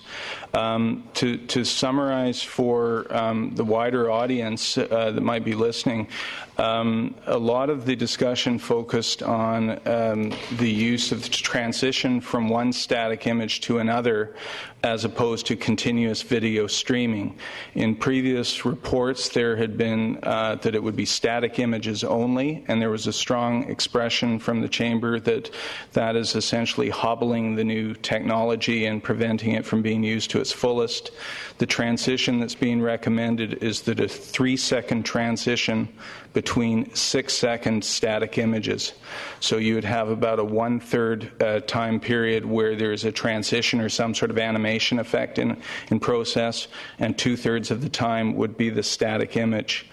The other large part of the discussion was to do with third-party signage. And this is one that's speaking to offer a personal opinion. I was quite surprised by the Chamber's position that they were opposed to third-party signage on LED signs, except for a non-profit operation or if the sign were located on city-owned property. So we've tried to capture that within the report tonight, and by comparing, the reason we attached the April report as well was so that you could compare between what was being proposed in April and what's being proposed tonight, so that you're able to see where the changes occurred. So that basically summarizes. On the issue of sign size, Councillor Sherry, there wasn't a great deal of discussion on that factor, but we did discuss all the elements of the sign bylaw, the automatic dimming, the areas in window signs and so on. So it was canvassing most of the elements of the bylaw. Councillor Pecci. Just as a follow-up then, was there a discussion about a reduction in regular signage as we know it now in order to allow and accommodate LED signage? The question of the reduction of signage was in terms of if you would have a replacement of a multi-tenant sign with an LED sign which would scroll between the various tenants in the property. There still would be only one freestanding sign on the frontage. So if the property owner were to change out their signage from the existing signage to an LED sign, there would be a reduction in signage. So it was within the existing rules within the bylaw being applied to existing signage, and then the LED making a decision to change from your existing sign to an LED sign. Thank you. Councillor Sherry. Mr. Chairman, on page 38, on the last paragraph, we're talking about properties, and we've used the word lots in there. Could you give me an explanation of how many signs per lot or per property are allowed? The term is used interchangeably, that there is on a single lot or a single property owned by that particular business or mall. So the sign bylaw applies to that property or lot, but they're used interchangeably. Not both.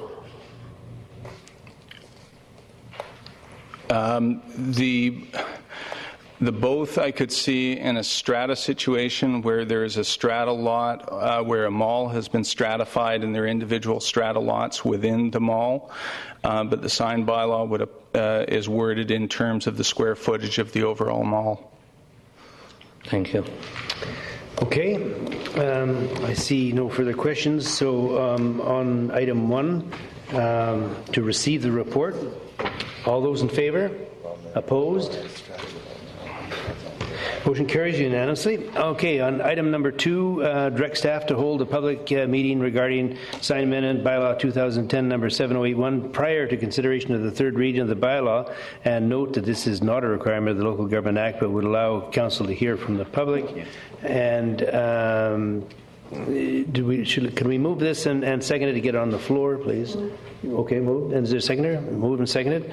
Councillor Ungar. Thank you, Your Worship. It's getting very frustrating that after 2 or 3 years, and it's already been to a public session, as has been alluded to earlier, the turnout was relatively low attendance. We're talking about making strides, but if you make strides on a treadmill, it still doesn't get you anywhere. The time has come to move ahead with this. 2 or 3 years is just too long to drag something out. We need to do this and get it done. Thank you. Okay, Councillor Bestwick. Thank you, Your Worship. Just a question to staff. Mr. Kenning indicated that this item of LED and animated signs was on the previous agenda and pulled. That agenda was available to the public to view at the time, Mr. Kenning? I'm not sure, Your Worship, to that answer. I'm not sure when it was pulled, so I'd have to say I don't know. Thank you. And then the fact that the LED animated sign has been on this agenda for the public to observe and view, and I believe the previous was as well. And the fact that we have had more than one public meeting, one of them in this venue here, and the fact that it's not a requirement of the Local Government Act to hold such a meeting in between second and third reading. I concur with Councillor Unger that I won't be supporting this portion to hold another public meeting, given that when I look in the audience here, if anybody was sincerely interested in this particular topic tonight, they would have been here to address this item while it's on the agenda, on the real agenda, not just in a public meeting and an open house, which we've already had a minimum 2 of. Thank you. Councillor Oldham.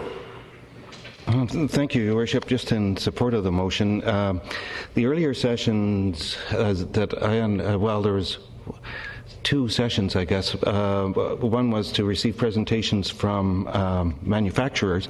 The other was open to the public. But those sessions were on the general idea of the LED signs. And we often do that in planning matters and so on. There's often meetings that attempt to get a general sense of how the public would respond to regulations in a certain area. Now, the staff is suggesting that we have a public meeting on the specific bylaw. I think that's quite different from the general idea of LED signs, because now we're saying if we are going to implement this, we're really seriously considering implementing LED signage, these would be the rules. What do you think of these rules now, as opposed to the general idea of LED signs? I just would remind Council that that meeting and the public input that we've received was very divided. 52% of the people that came to the meetings about the LED signs were opposed to them. Only 48% were in favor. So I think it would also be a good idea politically to go back to the public.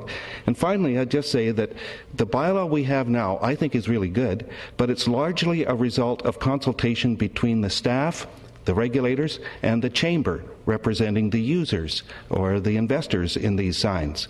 Now, it seems to me, we need input from the public, from the residents who live here, and to how they will respond to a situation, an environment that includes LED signs along the highways and the roads that they travel.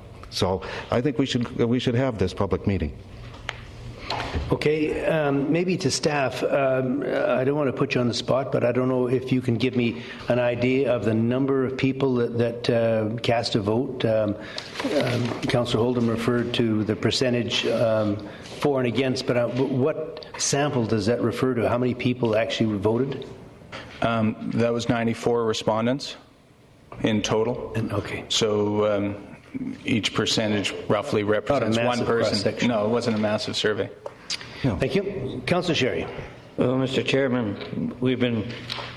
I made a reference about the application being pulled at the last meeting and there was material available. Well, here's the material that I received this morning at that meeting this morning as it related to that. So it wasn't available to all members of council prior to this morning's meeting. Is that correct, Mr. Tucker? The item before council at the moment is the general bylaw dealing with LED signs. The material you have in your hand is related to a specific application which comes later on the agenda. I know, but we've made reference to that item later on the agenda, but it's a matter of the question of the accessibility and when was council provided with this material as it related to the item that's coming up at the number 15 or whatever it was. Was it at the time of the previous meeting, or was that at the meeting that was held this morning? Your Worship, I'm sorry for the confusion. I was referring to the issue of the LED signs as a policy having been deferred from the last council meeting for consultation with the Chamber and the downtown BIA, not the issue of the Boston Pizza sign. It wasn't advanced far enough to present to council last time. It had only been received as staff and hadn't been reviewed by staff. It wasn't the subject of consultation specifically it wasn't intended as the initial topic of consultation with the Chamber. It may have come up, but it wasn't the reason that we were consulting with the Chamber on the overall policy. Councillor McNabb. I don't know how long this goes on, but I know it's at least going on a year or going on 2 years. And when, Your Worship, you put me on this LED to chair this committee. Sign committee. Pardon? Sign committee. Yeah. And with 2 other council members that were against it right off the start. Staff was against it right off the start. I opened my mouth and said, well, why are we even having this meeting? I said, we should drop it right now and get on with it. Oh, no, let's carry it through. So here's where we're at now, at least a year later, and we want to go back? We want to do more? I can't see the point. How long does that take? You either support it or don't support it. When you hear Councillor Bestwick and you hear Councillor Unger make statements like that, they're true statements. When it's time to move on with something, get on with something else in our lives. This has been going on too long. Okay, Councillor Johnstone. Thank you, Your Worship. Just a question through you to staff. If we proceeded with this public meeting, what would be the time frame? Your Worship, it would be held on October the 7th, and it would be immediately following the public hearing on that evening. Thank you, Mr. Tucker. Councillor Bestwick. Thank you, Bishop. So October the 7th, immediately following a public hearing, and then would it be October the 11th, which is a holiday, I trust. So we won't meet then, and then it'll come back to us for third reading on an FP cow, or will it come back to us on a regular meeting? When will it come back to us if we have the public meeting? It would come back to council on October 25th, which is the next regular council meeting following that public hearing. So 6 more weeks. Yes. Approximately 6 weeks. Oh, from tonight. Yeah. Yep. 6 more weeks. Okay, Councillor Patchy. Thank you, Worship. To staff, if I may, could you explain to us what the difference is between a public hearing and a public meeting, please? A public hearing is a legislated meeting required under the Local Government Act, and it pertains to zoning bylaws. This is an amendment to the sign bylaw, and there's no corresponding legislation under the Local Government Act for sign bylaws requiring a public hearing. And therefore, the recommendation is to have a public meeting, which would be run similar to the way that we have public meetings for liquor license applications, for permanent changes to liquor license applications, where we hold a public meeting to solicit input. follow-up, if I may. Does that mean that we have the same restrictions as we do after a public hearing, that we can no longer take input and so on and so forth? No, it's not a legislative process, if council were not wanting to proceed with a public meeting, the other option would be to be giving the bylaw 3 readings this evening instead of 2. Okay, I see no further questions, and the motion that's on the floor is to direct staff to hold a public meeting, as outlined in item 2. Question on that, all those in favour? Opposed? We have 1, 2, 3, 4, 5 opposed. It's Councillor Johnson, Councillor Bestwick, Councillor McNabb, Mayor Rattan, and Councillor Unger in favour. Councillor Holdham, Councillor Sherry, and Councillor Patchy in favour. So it's defeated. We'll move into number 3, and number 3 is to direct staff to review the results of permitting LED and animated signs 1 year after the first LED or animated sign has been installed, following adoption of the bylaw, in order to evaluate the impact of this type of signage is having on the community. Move the recommendation. Moved and seconded. Discussion on that. Councillor Paggi, are you still on, or is that from before? No, this is a new one. New one? Okay. Thank you. Sorry. Just a quick comment. I think I'm going to vote in favor of this because a review is better than no review at all. But I tell you, once the first horse is out of the stable, the rest will follow, and it's a bit of a red herring, but I'll vote for it. Oh, you hero. Okay, I see no further questions on this thing. All those in favour? Opposed? Councillor Sherry opposed. Balance of Councillor in favour. The motion passes. And we'll move into residential corridor zone RM12. Staff recommendation that council receive the report pertaining to zoning amendment bylaw 2010 number 4000.485, which is presented in the bylaw section of this agenda. Second motion. And I see no discussion. All those in favour? Opposed? Motion carries unanimously. And the item C, report on the public hearing held 2010 September 02 for bylaws 4000.482, 4000.483, and 4000.484. Staff recommendation that council receive the report and minutes of the public hearing held 2010 September 02 for those bylaws previously mentioned. Moved and seconded. Any discussion? I see none. All those in favour? Opposed? Motion carries unanimously. Amendments to fees and charges bylaw 2007 number 7041. Staff recommendation that council receive the report pertaining to fees and charges amendment to bylaw 2010 number 7041.01, which appears under the bylaws section of this agenda. So moved. Moved. Seconder. Okay. All those in favour? Opposed? Motion carries unanimously. Item E echo is DP 652 at 446 Milton Street. Staff recommendation that council issue development permit number DP 652 at 446 Milton Street with the following variance: required side yard. The required side yard is 1.5 meters or 4.9 feet. The proposed side yard is 0.05 meters or 1.6 feet. A proposed variance of 1 meter or 3.3 feet.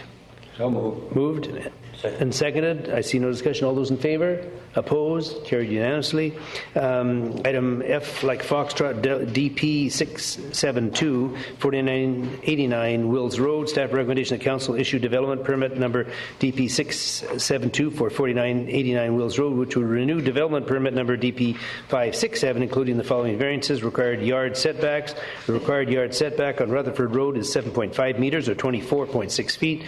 The proposed building siting is 0.09 meters or 3 feet. A proposed variance of 6.6 meters or 21.6 feet. Seconder? Moved and seconded. All those in favour? Opposed? Carried unanimously. Building height. Sorry, this is a continuation of Overleaf. I'm sorry. We're dealing with the building height. Building 1. The maximum building height is 14 meters or 46 feet. The proposed building height is 15 meters or 49.2 feet. A proposed variance of 1 meter or 3.2 feet. And building number 2, the maximum building height is 14 meters or 46 feet. The proposed building is 14.25 meters or 46.75 feet. A proposed variance of 0.025 meters or 0.75 feet. Okay, move the recommendation. Second. Oh, sorry? both of the 2 points, building 1 and building 2. All in favor? Opposed? Carried.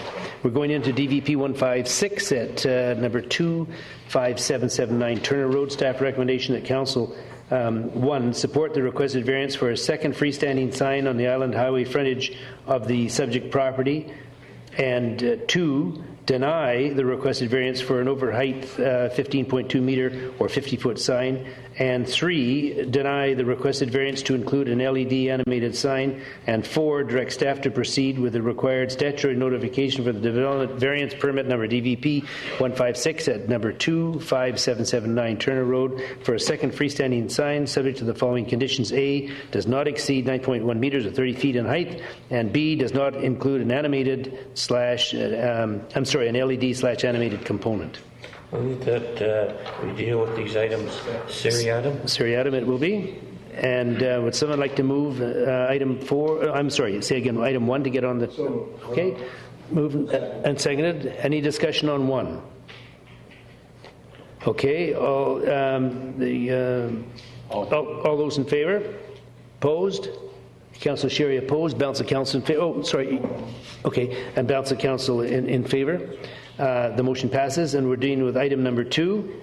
Your Worship, I would like to amend item number 2 to read approve the requested variance of an overheight 15.2 meter 50-foot sign. Okay, the motion number 2 will read as amended to approve the requested variance for an overheight 15.2 meter or 50-foot sign.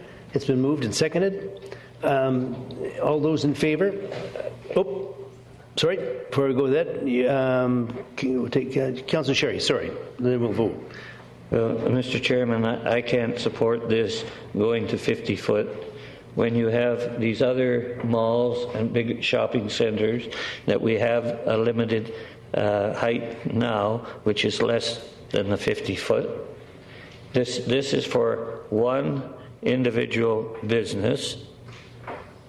And are we, because I know we've had on at least 2 of the main shopping malls which front the Island Highway from downtown Nanaimo out to Woodgrove that have requested in the past higher and larger signs as it relates to their property.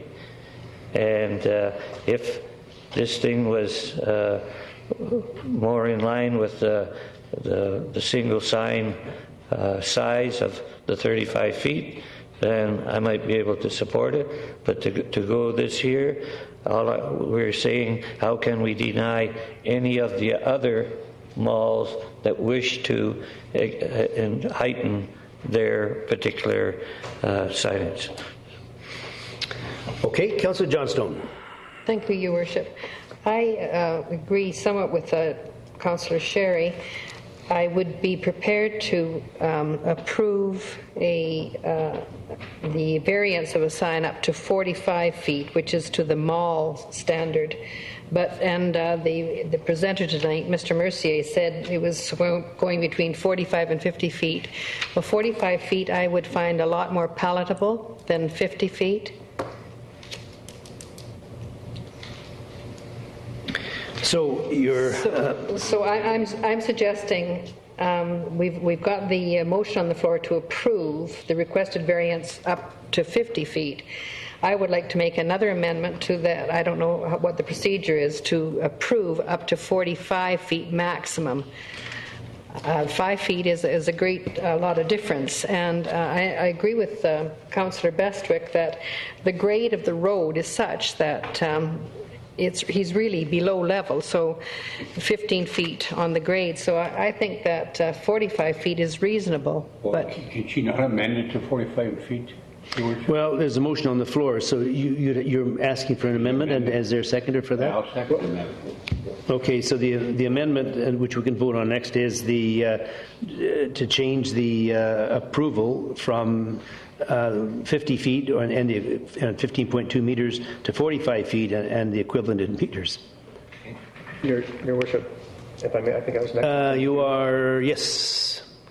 Your Worship, if we wish to vote on this to approve the requested variance and it is not successful, then I'm certain that there could be an amendment as per Councillor Johnston's request for 45 feet.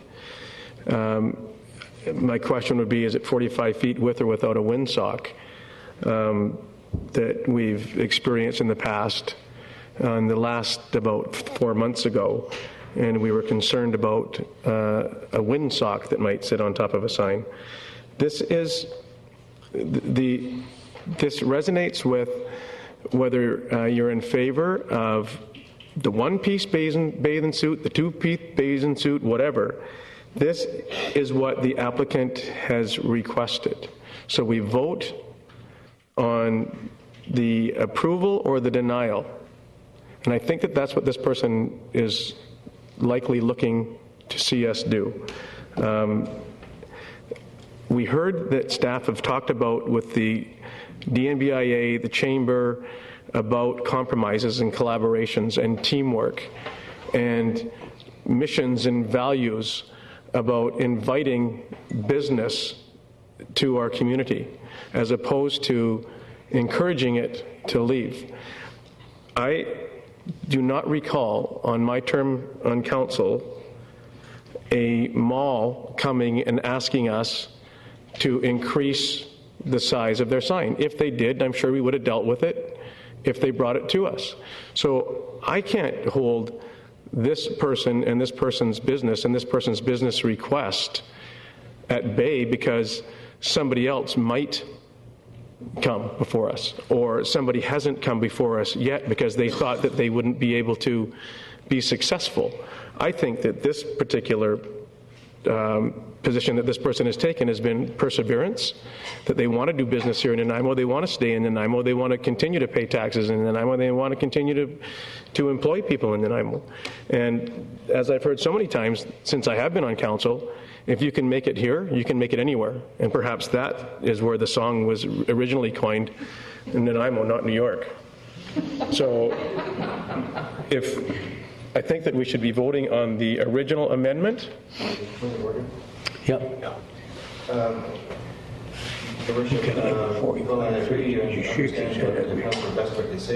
The rules of procedure require us to consider the amendment before the main motion. That's great. So we have to do it even though there's good reason to do it the way. But first, I think, Mr. Swaby, did you have a comment?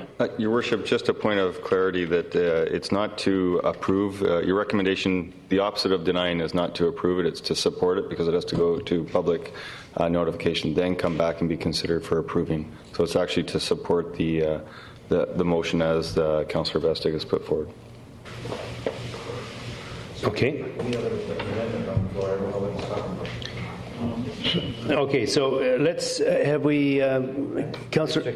Your Worship, it's quite important the point that Mr. Swaby made, and that is that the wording of the actual motion that was made by Councillor Johnston was to approve the requested variance.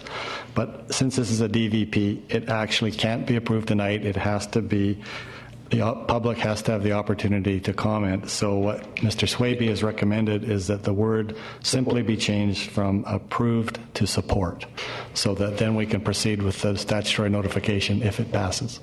Order, Mr. Chairman.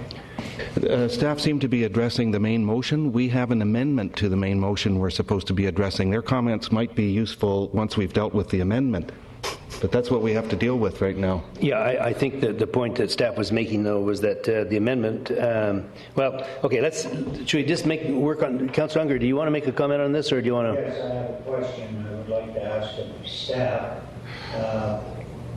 Where is the measurement of a sign?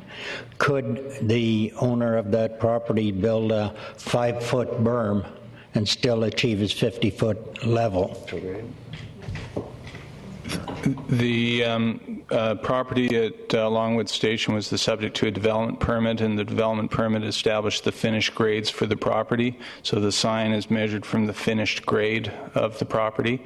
If the landscape was altered, it would be a variance to that development permit and take it through another process. So it's keeping it simple. It's just measured from the finished grade. Thank you. Okay. Now, on the amendment to restrict the height to 45 feet rather than 50, all those in favor? 1, 2, 3 opposed. 1, 2, 3, 4, 5. And so maybe could we get a count on that? Councillor Patchy, Councillor Beswick, Councillor McNabb, Mayor Rattan. No. Sorry? Is that not right? Patchy didn't vote for it. I don't think. Yes, he did. Did you not vote for it? Oh, I'm sorry. He voted. He voted for it. Okay, well, let's not go into that, okay? And can we just finish this off again? So we have, there's the 3, there's 4 now, and Councillor Hold'em, you did? I voted for the motion. For the motion? To amend to 45 feet. Okay, and then it's Councillor Unger that he voted against, okay? Is that correct? I have a question. Well, I've seen 3 hands up, then I've seen 5 hands up. Okay. And I think, and when you've gone through what you thought you saw was different than what I thought I saw. Okay, fair enough. So let's get a show of hands. Those that are in support of the amendment to restrict the height to 45 feet. I think you did change, but anyway. So we have Councillor McNabb, you're going for 45 feet. Councillor Johnstone, Councillor Sherry, Councillor Hold'em. Those opposed to the 45 feet. We have Councillor Patchy, Councillor Beswick, Mayor Rattan. And it fails in any event. Okay, and Councillor Unger. Okay, so it fails. So now we're back to the main motion, and the motion then would be, and we want to phrase it correctly this time, it would be to support the requested variance for an over height of 15.2 meters or a 50-foot sign. I see no further discussion on that. So all those in favor? 1, 2, 3, 4, 5. So we have Councillor. Those opposed? You're opposed. So we have Councillor Sherry, Councillor Patchy, and Councillor Johnston opposed. Balance of council in favor, and the motion passes. Do you agree? Yes. Okay. Thank you very much. That's very kind. Now we're going into item 3, painful as it is, and we'll go into the staff recommendation is to deny the requested variance to include an LED animated sign. And if we could get a motion to put it on the floor, Councillor Beswick. Once again, I would like to amend the motion to read support the requested variance to include an LED animated sign. I'll second that. Okay, so the motion reads to support the requested variance to include an LED and animated sign. It's been moved and seconded. Any discussion? Councillor Sherry. Through you, Mr. Chairman, do we have a size limit? Why I'm asking, do we have a size limit? Because we don't have a bylaw as yet as it relates to LED signage. So we need to have some idea as to, is it going to be 32 by 40? Mr. Tucker. The application is for 100 square foot of LED signage. So in the 4th item connected with this, we would need to amend that to include the limitation on signage if that was council's wishes. Okay. Councillor Patchy. Thank you, Worship. I concur with Councillor Sherry. I just find it impossible to support or deny something that's based on a bylaw which does not exist. So I shall not be supporting. Councillor Johnstone. Thank you, Your Worship. Am I to understand that the animated sign or the LED sign is between the pillars of the one sign, as okay, with the Boston Pizza and the okay, good, thank you. Okay. Did you want? Sorry. I'm in your queue. No, not now. You are. Thank you. When we asked the question of the size, do we have a size for the LED? We have a size, and the size is what the applicant has requested.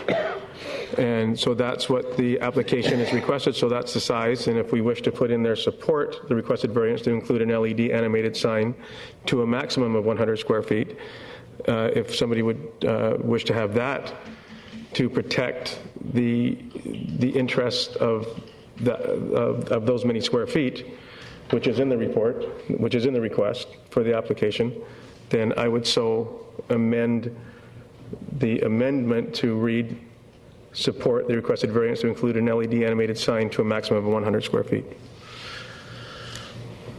I think that's what the inference is. I think that's what the intent is. I think that that's what the application reads, the one that we're dealing with.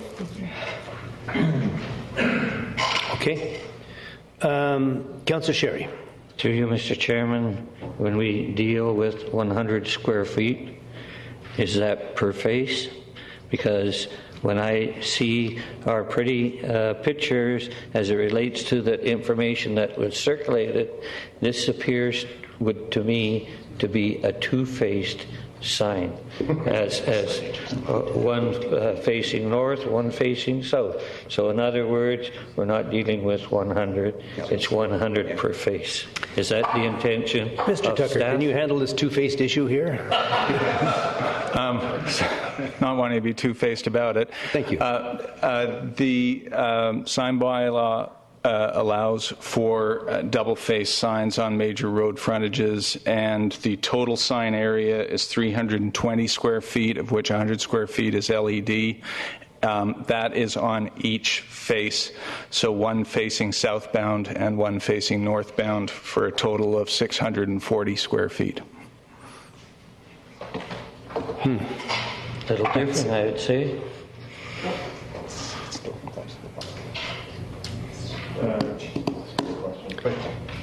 Okay, Councillor Unger, we had just before that, and then we can vote.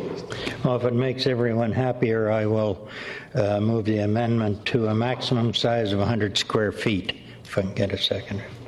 But are we talking both sides or one side? Well, we've already had that clarified by staff. Okay. Yes, that's fine. That's the Everyone's happy? intent of the bylaw. Okay, so the amendment was to restrict it, or is it just a... Maximum size 100 square feet. Okay, so on the amendment, and the amendment was seconded, was it? Yeah.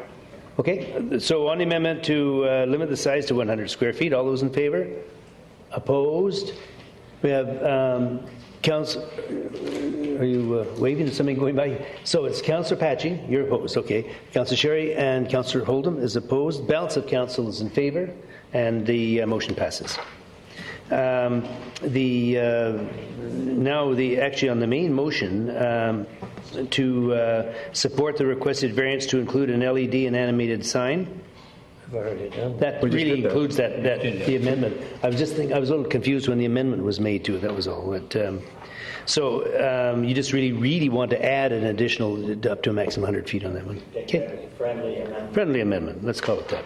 Item 4. That wasn't our understanding when we voted on it. Okay. I just voted on it. It sounded like an amendment we voted on. We did. Well, that's why I said that on the main motion. Then everyone said we voted on it. Let's vote on the motion. Well, Mr. Swaby, do you want to jump in anywhere along here? Or are you? We can't have you relaxing without pressure. You know that. Mr. Kenny, do you want to? Oh, sorry, Ms. Harrison.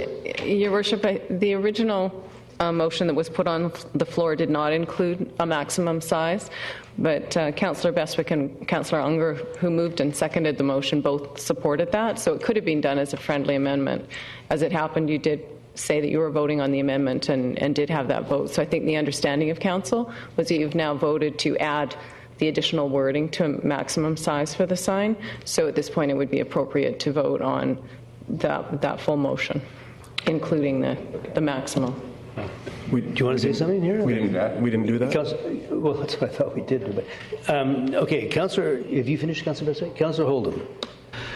Thank you, Your Worship. Now that the main motion's on the floor as amended, I would just like to ask if this variance would work within or would it be approved within the sign bylaw as proposed that we'll be discussing at the end of the meeting? Your Worship, one of the issues that certainly isn't addressed is all of the other parts of the LED restrictions that are in the more general policy issues about the scrolling and the animation and that sort of thing, because it doesn't exist right now. So what Council is approving, and I think Councillor Bestwick summed it up the best, is that the application is as was outlined in the report. That's what we would take forward, which is an LED sign with no restrictions other than the size. Well then, Your Worship, I think we really are, this is one case where we really are putting the cart before the horse. Frankly, I do support the sign bylaw as being proposed by the staff and chamber, but it has restrictions in it that give me comfort. What we have here is an application that attempts, in effect, to approve LED signs through the back door. It's saying we've got one application here that we need to deal with. And I really regret that it has taken this long, from 2008 till now, to deal with this issue. It is really unfortunate, but I don't think that our delay on that, wherever that delay came from, should now suggest that we just rough ride over normal and good policies and good procedures. We've got good procedures in place. We're carrying them out now as quickly as we can, and I think if we can't delay consideration of this issue, then we would have to defeat this motion so that we can have that kind of consultation, that kind of debate on the main issue, and so that we can get a good policy in place. Okay, I don't disagree. I think the issue here is that we are in a position of supporting the sign itself, but I also have a problem with the LED animation sign because we need to have some kind of a criteria or discussion on that before we really can give a carte blanche approval on this. So life goes on. Councillor Bestwick. Well, thank you, Your Worship. Previously, under 11.3, we directed staff to review the results of permitting LED and animated signs 1 year after the first LED or animated sign has been installed, following adoption of the bylaw, in order to evaluate the impact that this signage is having on the community.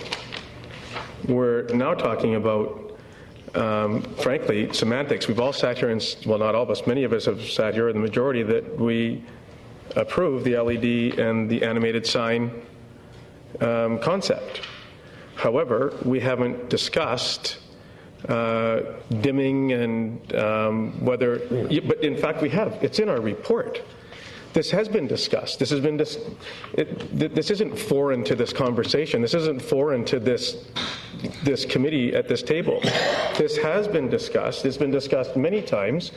I don't think it's in the applicant's best interest to try to circumvent the rules and regulations that I'm certain that have been made clear and been well aware of what the intent of what this LED and animated sign core requirements will be if to be installed. And so to suggest that we haven't had that conversation, we might not have had that conversation at third reading. We might not have had that conversation, but I can tell you we've certainly had that conversation many, many times, and in reports that we've received and in dialogue and conversation that we've had with staff.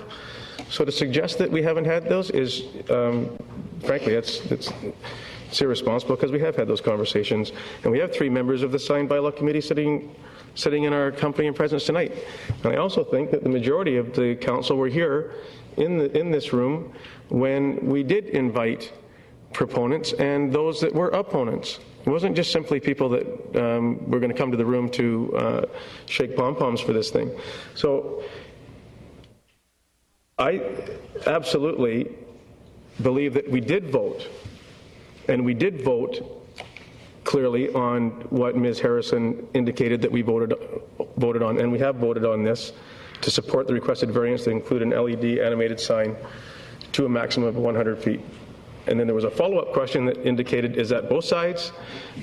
Mr. Tucker told us that it was 640 square feet. So in fact, we did vote on that, and we have already voted on item number 3 as it was amended. Okay, Mr. Kenny, did you have a comment here? Just wanted to offer a suggestion to move this forward, and that would be that if this motion could be amended to say that council support the requested variance up to 100 square feet and subject to the rules for LED signs as outlined in the proposed bylaw. That might get you through this. Second. Okay, so so that's going to be the motion then. That yes, Ms. Harrison, we're going to incorporate that as the motion now. Okay. On there's 3 more speakers. Do they want to be heard from before we vote on this? Okay. Excuse me, Your Worship. This would be amending that motion at this point again to add in the wording that Mr. Canning provided. Okay. So we need someone to move the amendment? And it's been done. Okay. Moved and seconded. So the request is to hear it again? Worship, the motion would then be that council support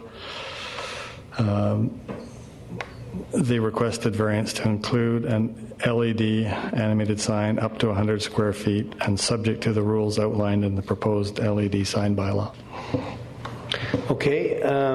Councillor Bestwick, did you have a comment? Are you finished? Councillor Sherry, did you want to add something? Councillor Patchy, did you want to add something? Well, Your Worship, you may remember what I started out with when our delegation came to talk in support of this thing. And, you know, I'm so confused right now. I'm starting to think that a couple of goats on the roof are more appropriate than what we're talking about here. Is that a motion, or are you? Well, I might make one. The whole point is, in response to Councillor Bestwick, what is foreign here, what is extremely foreign here, is the fact that whether you deny or whether you support or whether you vote it up or down, you're voting on something, on a bylaw that you hope is going to come in effect or have proper first and second reading, not even more than that tonight. And I concur with Councillor Holden that that is not the way to conduct the business of this city, and I shall not be supporting it. Okay. I see no further discussion. So on the amendment, do we want it read again, or is everyone happy with the amendment? All those in favor? Opposed? Councillor Patchy opposed, balance of council in favor. It passes. And sorry? Motion as amended. And now so we'll ask for. Do you want to speak to the motion as amended? No. Okay, so let's have a vote on the motion as amended. Question. All those in favor? Opposed? Councillor Sherry opposed. Councillor Patchy opposed. Balance of council in favor. It passes. Councillor Bestwick, did you want to say something related to this?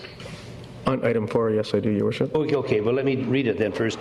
Item 4, which is the final one, thankfully, is to direct staff to proceed with the required statutory notification for development variance permit number DVP 156 at 2/5779 Turner Road for a second freestanding sign subject to the following conditions. A, does not exceed 9.1 meters or 30 feet in height, and B, does not include an LED animated component. And I think it's effectively... It's a done deal. It's finished. Okay, well, do you want to... Mr. Tucker wants Mr. Tucker, just one sec. Mr. Tucker. This is the step to direct staff to do the statutory notification for a variance permit. So this would have to be amended in line with the motions that have occurred previously. Right. Okay, is there a seconder for that? Yes. Oh, please, go ahead. Direct staff to proceed with the required statutory notification for development variance permit number DVP 156 at 2-5779 Turner Road for a second freestanding sign, period, and eliminate the rest.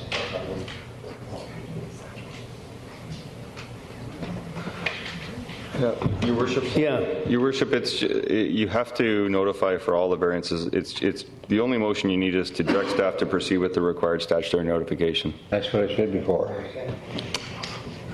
That's all you need. Okay, so Councillor Unger, that you've no further on that. Okay, so let the. All right, and that was seconded, and all those in favor. Opposed? Councillor Apache opposed. Councillor Sherry opposed. Balance of council in favour. It passes. Sorry, we'll go into DVP. Are we finished in a row? Sorry? Are we finished in a row? Yeah, quite well actually. So it seems that. Can I go to the bathroom? No, we have to wait 10 more minutes. No, go ahead. DVP 157990 Milton Street. Staff recommendation of council direct staff to proceed with the required statutory notification of development variance permit DVP 157 at 990 Milton Street. Staff recommendation. Moved and seconded. I see no discussion. All those in favour? Opposed? Carried unanimously. DVP 158 at 3-114 Gibraltar Rock.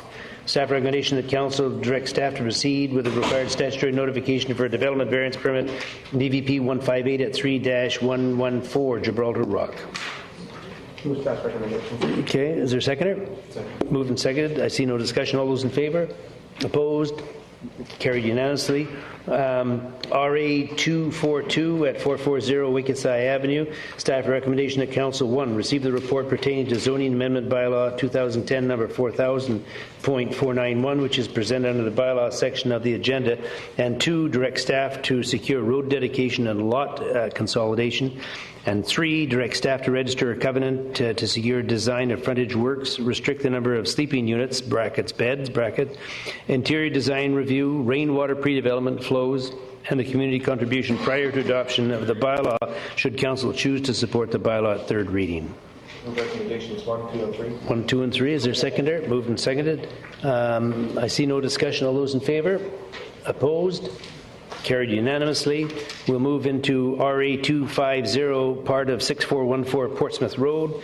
Staff recommendation that Council 1 receive the report pertaining to zoning amendment bylaw 2010 number 4000.486, which is presented in the bylaw section of the agenda, and 2, direct staff to secure road dedication and community contribution prior to adoption of the bylaw, should Council choose to support the bylaw at third reading. Moved? Did you just move and seconded? Seconded. Okay, I see no discussion on that. All those in favour? Opposed? Carried unanimously. RA 251 at 521 Cadogan Street. Staff recommendation that Council 1 receive the report pertaining to zoning amendment bylaw 2010 number 4000.487, which is presented under the bylaw section of the agenda, and 2, direct staff to secure community contribution prior to the adoption of the bylaw, should Council choose to support the bylaw at third reading. Moved and seconded. Second. I see no discussion. All those in favour? Opposed? Carried unanimously. Dealing with unsightly premises at 690 Albert Street. Was there a lighting problem? It is requested that Council hear anyone wishing to speak with respect to unsightly premises at 690 Albert Street. And staff recommendation of Council pursuant to the Property Maintenance Bylaw 1990 number 3704 and amendments thereto, direct the owners of 690 Albert Street to remove discarded garbage, clothing, furniture, shopping carts, and miscellaneous debris from the premises within 14 days. The work will be undertaken by the city's agent at the owner's cost. Move the staff recommendation. Seconder, moved and seconded. All those in favour? Opposed? Bounce. Carried unanimously. Item N like Norman and O like Oscar P. Peter have all been pulled. We're going to Q, unresolved building deficiencies. Notice on title section 5.7 is requested that Council hear anyone wishing to speak with respect to unresolved building deficiencies for the properties listed below. Staff recommendation: the Council by resolution instruct the Manager of Legislative Services to file a bylaw contravention notice respecting the properties listed below at the Land Title and Survey Authority in British Columbia under Section 5.7 of the Community Charter. Number 1, 1664 Extension Road, illegal construction, finished basement to include a secondary suite. Is there anyone in attendance that would like to speak to matters related to 1664 Extension Road? The next one is 6100 Driftwood Place, illegal construction, alterations, and additions to existing accessory building. Is there anyone in attendance that would like to speak to matters related to 6100 Driftwood Place? Come forward, sir. And we just need your name and address and your relationship with that particular property. My name is Robert Wolanski. I'm the owner of the address at 6100 Driftwood Place. I've owned the property for about 17 years. Just historically, it's what's left of the old Melissa farm. It's about almost 5 acres, and I've raised 12 cattle and hundreds of chickens and turkeys on it over the years. Currently, what I did, as we started the existing barn on the property, which is about 30 years old, the house is actually 60 years old that I live in, or at least parts of it where it was built in stages over the years.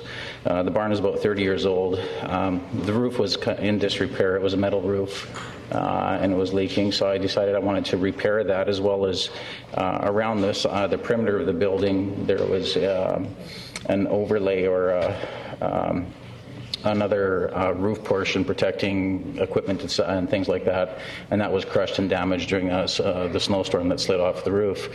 So I kind of started building that. Previous only work I've done on the property we did about 12 years ago, in addition to the house, and that was done by M. Wall & Sons, and there was a building permit taken out and applied for then. And we have, and about a year and a half ago, we sent in some preliminary drawings for some house renovations, and that was done by Jorgensen's. So my permit application for my house was done, and this is just one of these projects. I starting to do the roof, and it got a little bit bigger. I added a couple of Dr. dormers. Waleński, it's to us. You should direct your comments. I apologize. So I started to, we started tearing off the roof. We took off the metal roof, replaced it with wood, and I was attempting just to reshingle, but it got a little bit bigger. We wanted to increase some lighting in the barn, so we added a couple of dormers, etc. And a neighbor had a complaint. He had an issue with me, and as the result of that complaint, there was an inspection done. And so I've since received a letter from the city, and that was August 12th, and it listed the things that we would have to do to correct the problems that we have at the property. That was from Ralph Topliff. Since then, I've hired structural engineers as well as geotechnical engineer, and they're right now preparing reports for the property. We won't probably have those done probably for another, I estimate, about 4 weeks. They probably have to do some drilling on the property in terms of the geotechnical reports that's required by the city. So I just kind of wanted to let you know that's what I was up. That's what we're up to right now. Okay. Have you communicated what you're doing now to staff recently? Are they aware of what you're doing? No, they're not. I told them that I was going to ameliorate and address all the concerns, the points that they had, but I haven't updated them as of today. Okay. There might have been an advantage because we're dealing with Section 5.7, and does staff want to make a comment on this thing? Your Worship, we'll certainly work with the delegation to receive its reports, review them, and make sure the construction is in compliance. As we stand right now, extensive construction has taken place without a permit, and that's why we're recommending a notice on title at this time. Okay. My suggestion might be to stay in touch with staff as you proceed along with this thing, but at this stage we will be having to include it with the Section 5.7 of the Community Charter. Okay, that's fine. Thank you. Thank you. Item 3, it's 533 Nova Street, the illegal construction, construct and enclose an addition over the rear deck slab, enclose the existing carport, and construct 2 shed roofs. Is there anyone in attendance that wants to deal with 533 Nova Street? The next item is 17 Strickland Street, illegal construction, addition to a single-family dwelling. Anyone in attendance that wants to deal with items related to 17 Strickland Street?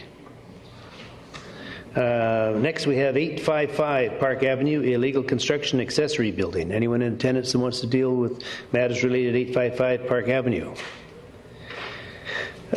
Number 6 is 165 Cadborough Place, illegal construction and BC building code deficiencies, enclosed living space under addition, and concealed construction.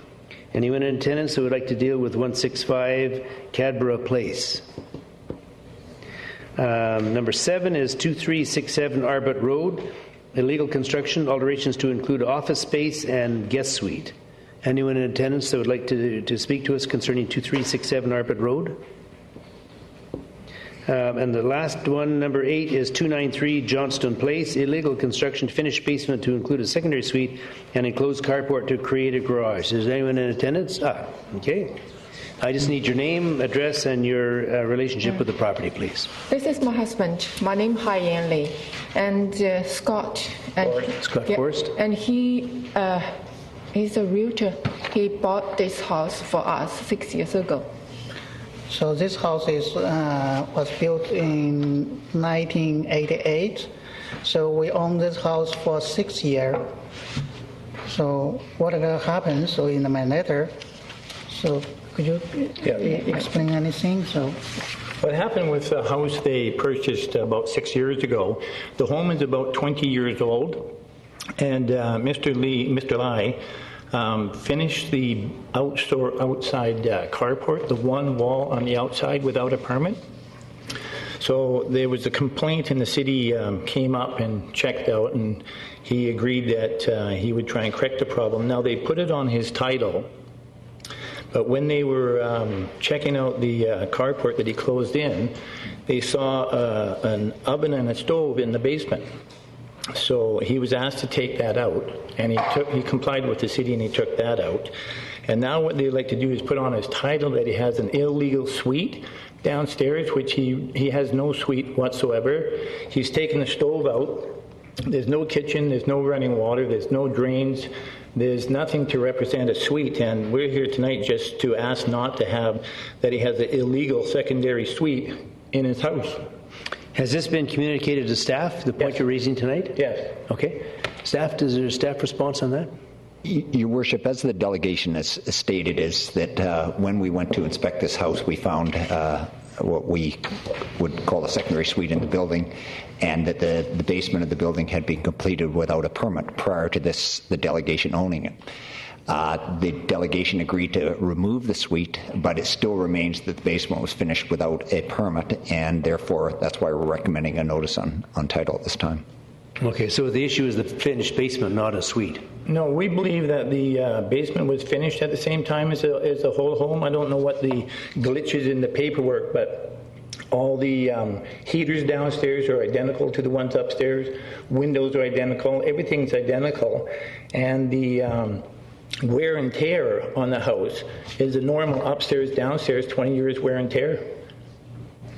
I think if you want to expand again, I think your point is that work was done without a permit. Is that the issue here? The work that the delegation is stating could have been done soon after the building was complete and given occupancy, but certainly our records show that it was an unfinished basement when we gave it an occupancy permit 20 years ago. Is there an explanation? I mean, the records show an unfinished basement, and miraculously there's a finished basement, a suite that may have been removed, as you suggest. But, we're really worried about the liability here. I mean, we can't obviously allow a situation like this if it contravenes the bylaw that exists, which apparently it does. The only thing that I can think of is that the original builder took out a permit to build the house and not finish the suite. And at the time building the house, he finished the suite, and the house had to go through the proper inspections. I think it's a glitch in the actual paperwork 20 years ago. Any staff comment on that? Sure, Your Worship. Glitch, the final inspections that the city provided to this house was not including the basement, and therefore there was no permit issued for it or inspected. So we have to protect the taxpayers by putting on title that there was construction done without a permit. And the next step, Mr. Seward and his staff would work with the applicants to see if that can be legalized or whether the safety issues can be dealt with. Okay. There is no safety issue. You can speak. My son stay in that room, and then there's the old stove, because I bought a new stove. The owner left a very old, not working very well, the stove. So I bought a new, and then that old stove, there's no places to through. So just put that laundry room. That's the reason the stove in the laundry room. Okay, but I think we're talking about a different issue, madam. The issue we're talking about now is that when we did the final inspection on that house when it was built approximately 25 years ago, the basement was unfinished. Now, sometime between our final inspection and today, somebody, we're not suggesting you, but somebody has completely finished the basement and at one point added a room, presumably an office or whatever it was. Only we did is just to close one wall and then, because As a parking couple. my car, I bought my car, because the rain is just not happy. So I asked my husband to close one wall. And then we got a letter said it's illegal, close the wall. And then my husband said, this is put on our title, not good. So we should do this again. And then get the permission to do this wall again. And then they inspect this and then got some basement. Okay, did you get a permit for that? Now we applied in June and we wait for June, July, August, almost 3 months. We planned this summer, my son can help us, redo this wall again, remove that illegal title said it's illegal close that wall. We want to remove that title. And then inspector come here. The inspector said there's some second something there. Okay, well, madam, what we're dealing with here is a finished basement for which a permit wasn't taken out. We bought that house 6 years ago. We didn't do anything. There's no financial things for us to do those things. My husband only spent, few hundred close. Okay, but the work has been done. That's the issue. We don't know who did it, but somebody has done some construction without a permit there and finished the basement of the house. So, but what I'm saying is, I think this is the sort of thing that you should have sat down with staff and made a determined effort to come up with a resolution on. And sometimes after the fact, it's a little bit too late. But maybe I'll just ask. Toby, can you expand on a solution, or is there one? If not, we'll just add 57 to the title. Certainly, the point here is the current owners did not do this work. We understand that. And we accept that. The only solution there is the owners would have to take apart part of the construction of completing the basement so we could determine the plumbing, the electrical, the insulation, the structural is in compliance with the code. That's difficult for people to do because it's drywall removal and in some cases slab removal, but certainly we'd happy to. But there's no option. We'd work with the owners to do that if that's what they wish to do. Okay, are you prepared to do that? Yes, we are prepared to take another step. Yes. Okay.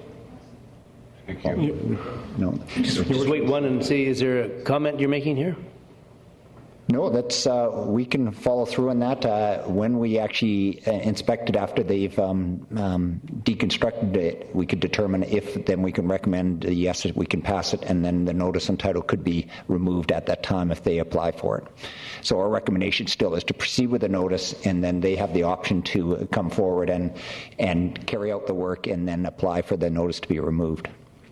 Okay, everyone understand that now? And the one thing I will need to ask now, Scott, I don't know if you're representing them here, but what kind of timeline are we talking? Because we don't, if you want to try to do this, you should move quite quickly on it. Well, we would like to try and put a hold on the notice, and then we'll try and work with the city in the next month. And can't do that. Can't they? No. Okay. No, once we're aware of it, but what we can do, though, is remove it. It's the liability issue that's what we're concerned with here. We can get a 30-day extension. So anyway, we have, Councillor Bestwick, did you have a comment you wanted to make? Well, Your Worship, I just wanted to make comment in the last sentence of the submission by the folks here that they did close in the garage in which a permit application was taken out to do so. And so just because I heard that they hadn't taken out a permit to perform that work. So they think that they have. And are we not able to, if the applicant is wishing to work with staff, can we not extend this, give them a 30-day or 45-day extension? I believe we've done that in the past. No, we have. But that's why I was asking what kind of time frame are you looking at here? 45 days would be ample. 30 to 45 days? 30 is what we've done in the past. I'm not aware of anything longer than that. So. Okay. Your Worship, the next council meeting is October 4th, which is approximately 3 weeks away, and then the next one after that is approximately 6 weeks away. So if you wish to give it an extension, then we would bring it back for the meeting on the 25th of October if they hadn't rectified the problem. Okay, that's acceptable. We have Councillor Oldham. Do you want to make a comment here? Yes, Your Worship. I'm just not clear on what we would be recording on title anyway. There's no secondary suite there, and the staff report says it has been decommissioned. So we wouldn't be putting in there that it It's has a finished basement. Suite. So it's a finished basement and the creation of a garage from a carport. Is that right? And then the report also refers to a building permit application that was taken out that triggered all this. So what was that for?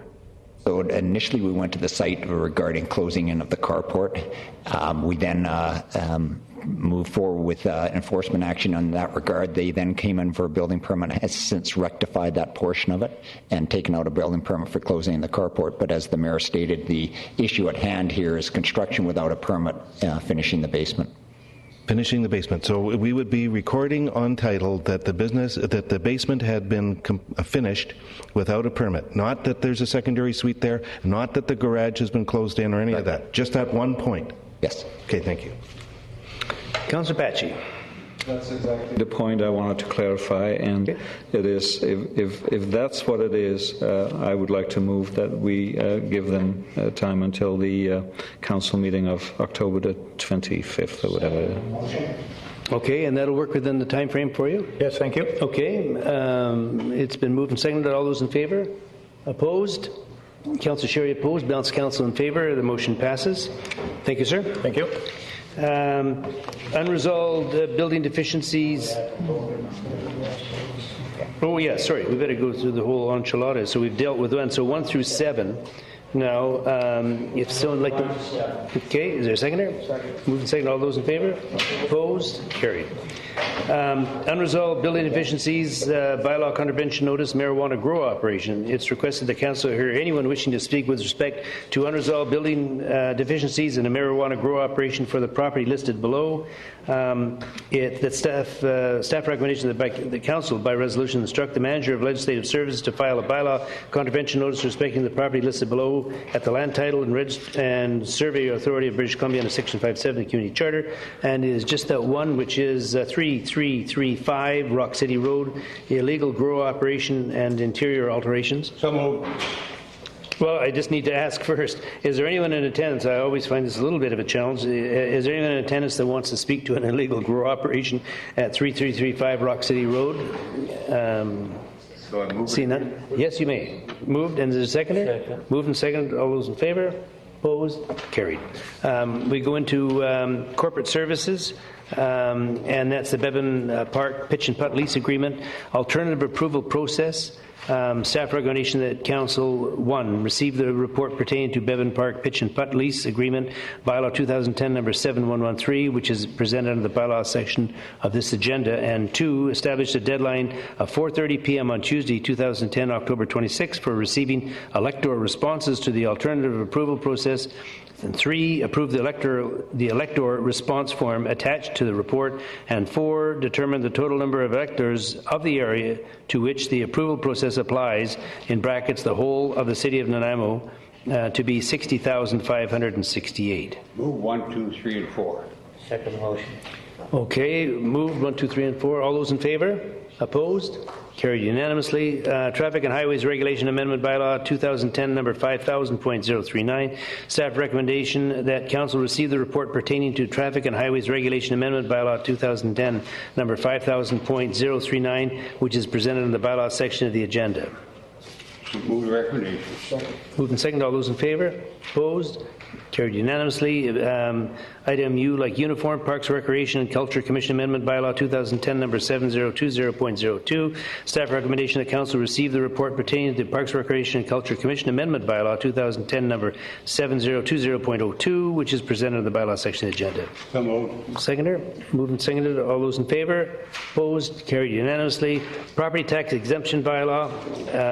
V like Victor. Staff recommendation that Council receive the report pertaining to Property Tax Exemption Bylaw 2010 number 7101, which is presented in the bylaw section of the agenda. So moved. Moved, seconder. Second. Moved and seconded. All those in favor? Opposed? Motion carried unanimously. And the final item is Municipal Solid Waste Collection Systems Bylaw.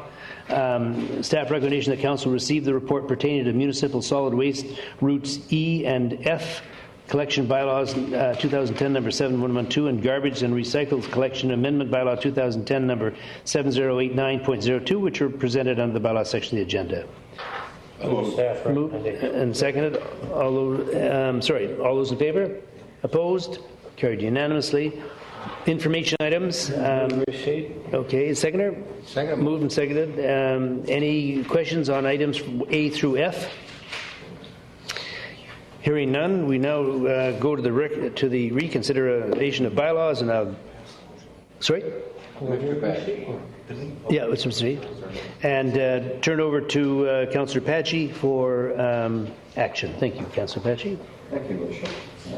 Removing the following items. Number A, routine A, the zoning amendment bylaw 2010, number 4000.474, RA 238, to rezone 6090 Hammond Bay Road from single-family residential zone RS1 to medium-density multiple-family residential suburban zone RM5 to facilitate a multi-family residential development be adopted. Is there a seconder? Seconded. I see no discussion. All those in favor?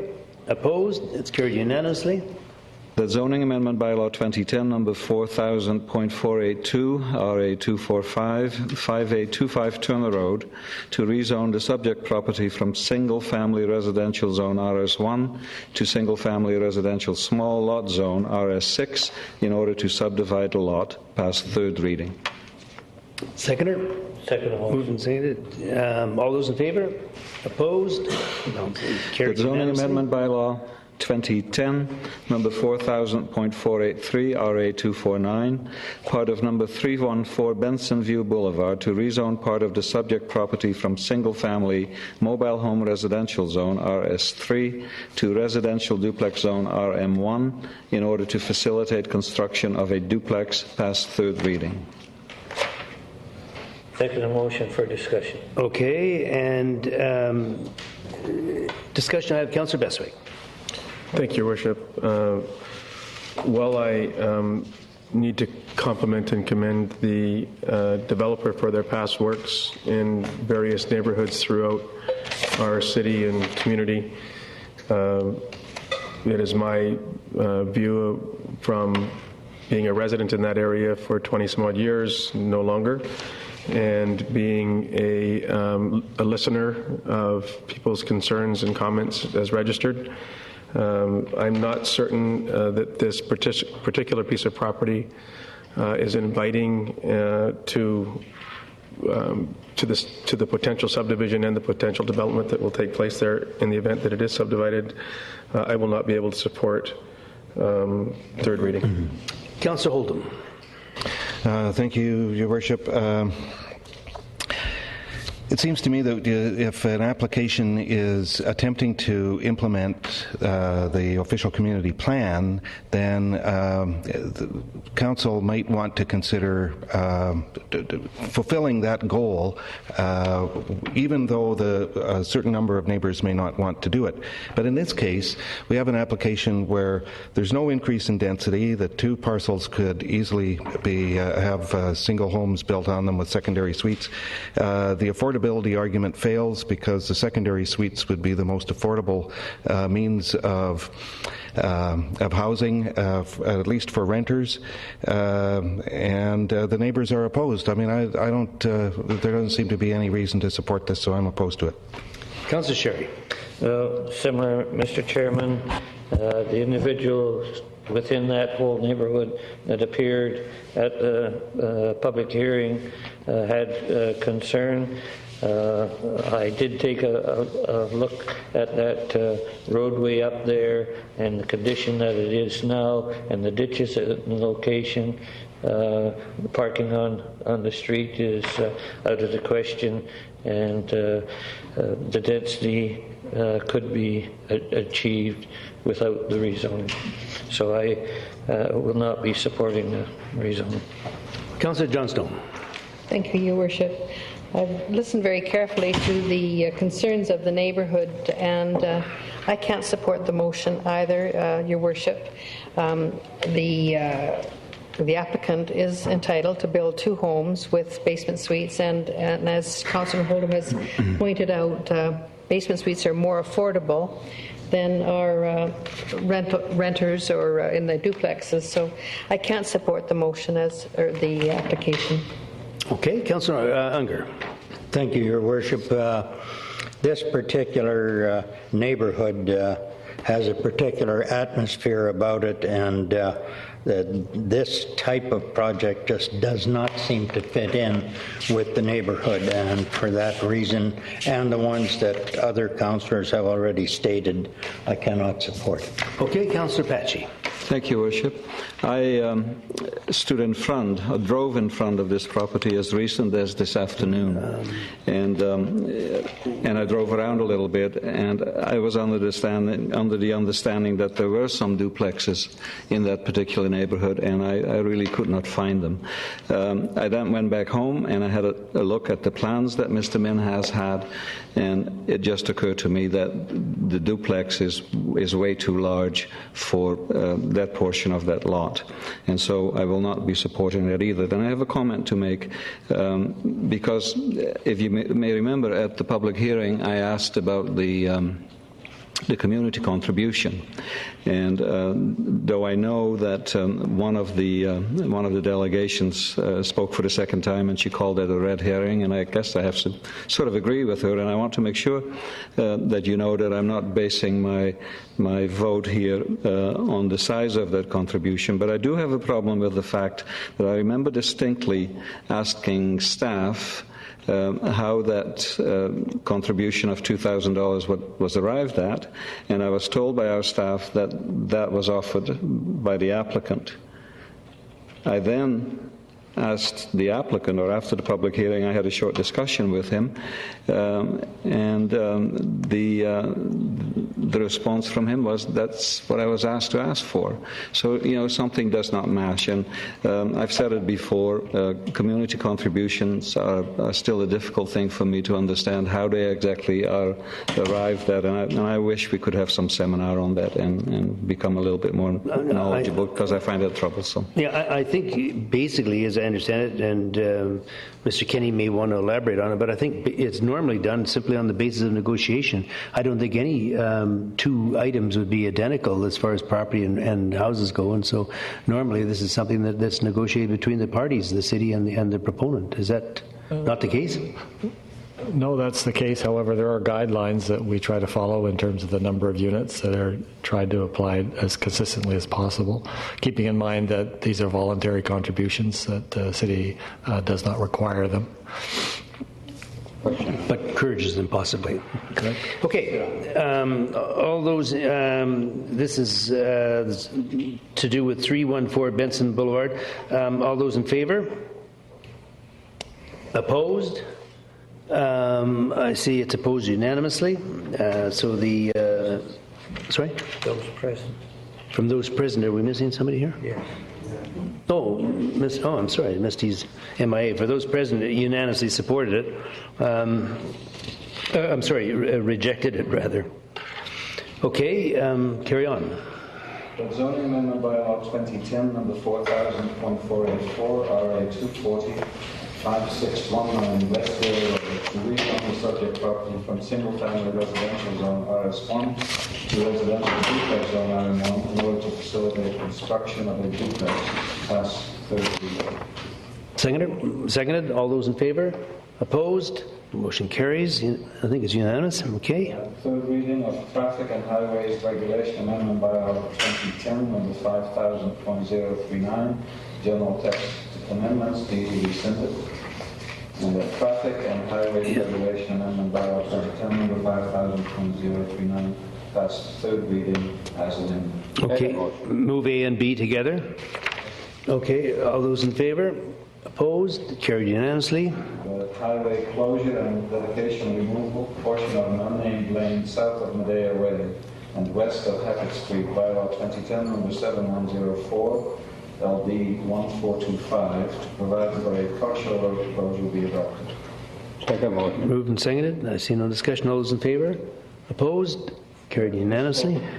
That municipal highway naming Strongtharn Avenue bylaw 2010, number 7106, to provide for the renaming of Balmoral Avenue to Strongtharn Avenue be adopted. Is there a seconder? Seconded. All those in favor? Opposed? Councillor Pecci, I just might comment on this if I could, just take a second, that I know that we did have some feedback from people in that area saying they were concerned that it may lead to some difficulty with emergency vehicles getting there with a new name. I'm assured by staff that the name Strongtharn Avenue will be registered immediately, and all the necessary emergency and protective services will be advised accordingly. Your Worship. It is also to be noted there are no addresses on that street, good point, fronting on that street, so it does not make anybody change their address. Good point. Thank you. Sorry. Thank you. That Brecon Boat Ramp Facilities Regulation Bylaw 2010, number 7110, to regulate the use of the Brecon Boat Ramp facilities within the city of Nanaimo be adopted. Seconded. All those in favor? Opposed? Carried unanimously.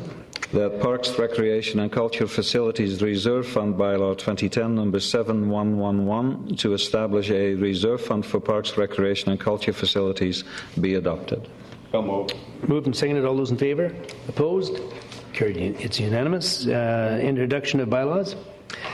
That Parks, Recreation and Culture Commission Amendment Bylaw 2010, number 7020.02, to increase the Cultural Committee membership by one member from the Parks, Recreation and Culture Commission, pass first reading. Second motion. All those in favor? Opposed? Carried. The same Bylaw 2010, number 7020.02, pass second reading. Second motion. All those in favor? Opposed? Carried. And that the same Bylaw 2010, 7020.02, pass third reading. Moved and seconded. All those in favor? Opposed? Carried. That Fees and Charges Amendment Bylaw 2010, number 7041.01, to add fees for a nightclub security system refund, pass first reading.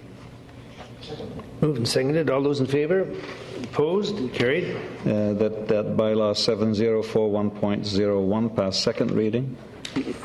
You're seconded. All those in favor? Opposed? Carried. And that Amendment Bylaw 2010 7041.01 pass third reading. It's seconded. All those in favor? Opposed? Carried.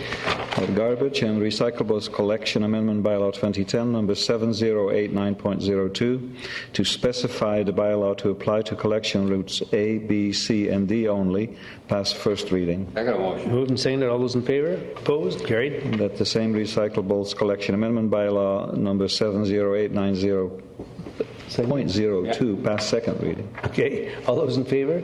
Opposed? Carried. And that Garbage and Recyclables Collection Amendment Bylaw 2010 7089.02 pass third reading. Second motion. All those in favor? Opposed? Carried. That Property Tax Exemption Bylaw 2010 number 7107, to exempt certain lands from taxation, pass first reading. Seconder? Second. All those in favor? Opposed? Carried. That Bylaw 2010 number 7107, pass second reading. Seconded. All those in favor?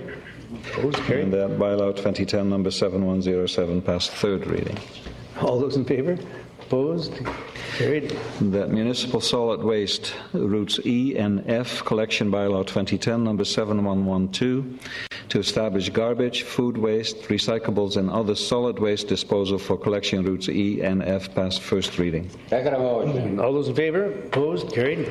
That's Collection Bylaw 2010 7112, pass second reading. Second motion. All those in favor? Opposed? Carried. And that Solid Waste Collection Bylaw 2010 7112, pass third reading. Second motion. All those in favor? Opposed? Excuse me. Sorry. Councillor Wood, stand by one. Councillor Holden. Your Worship, could staff please? I had this question asked of me, and I didn't know right off the top. What are routes E and F? What general areas of town? Anybody know? ABC. Because they're the first ones that are getting this service. Oh, okay. Nobody knows. That's fine. It's just that it's You can ask after, can't you? Isn't it the ones that were on the pilot program? Be introduced because they're aware of it, about everything. But there's more being introduced as well.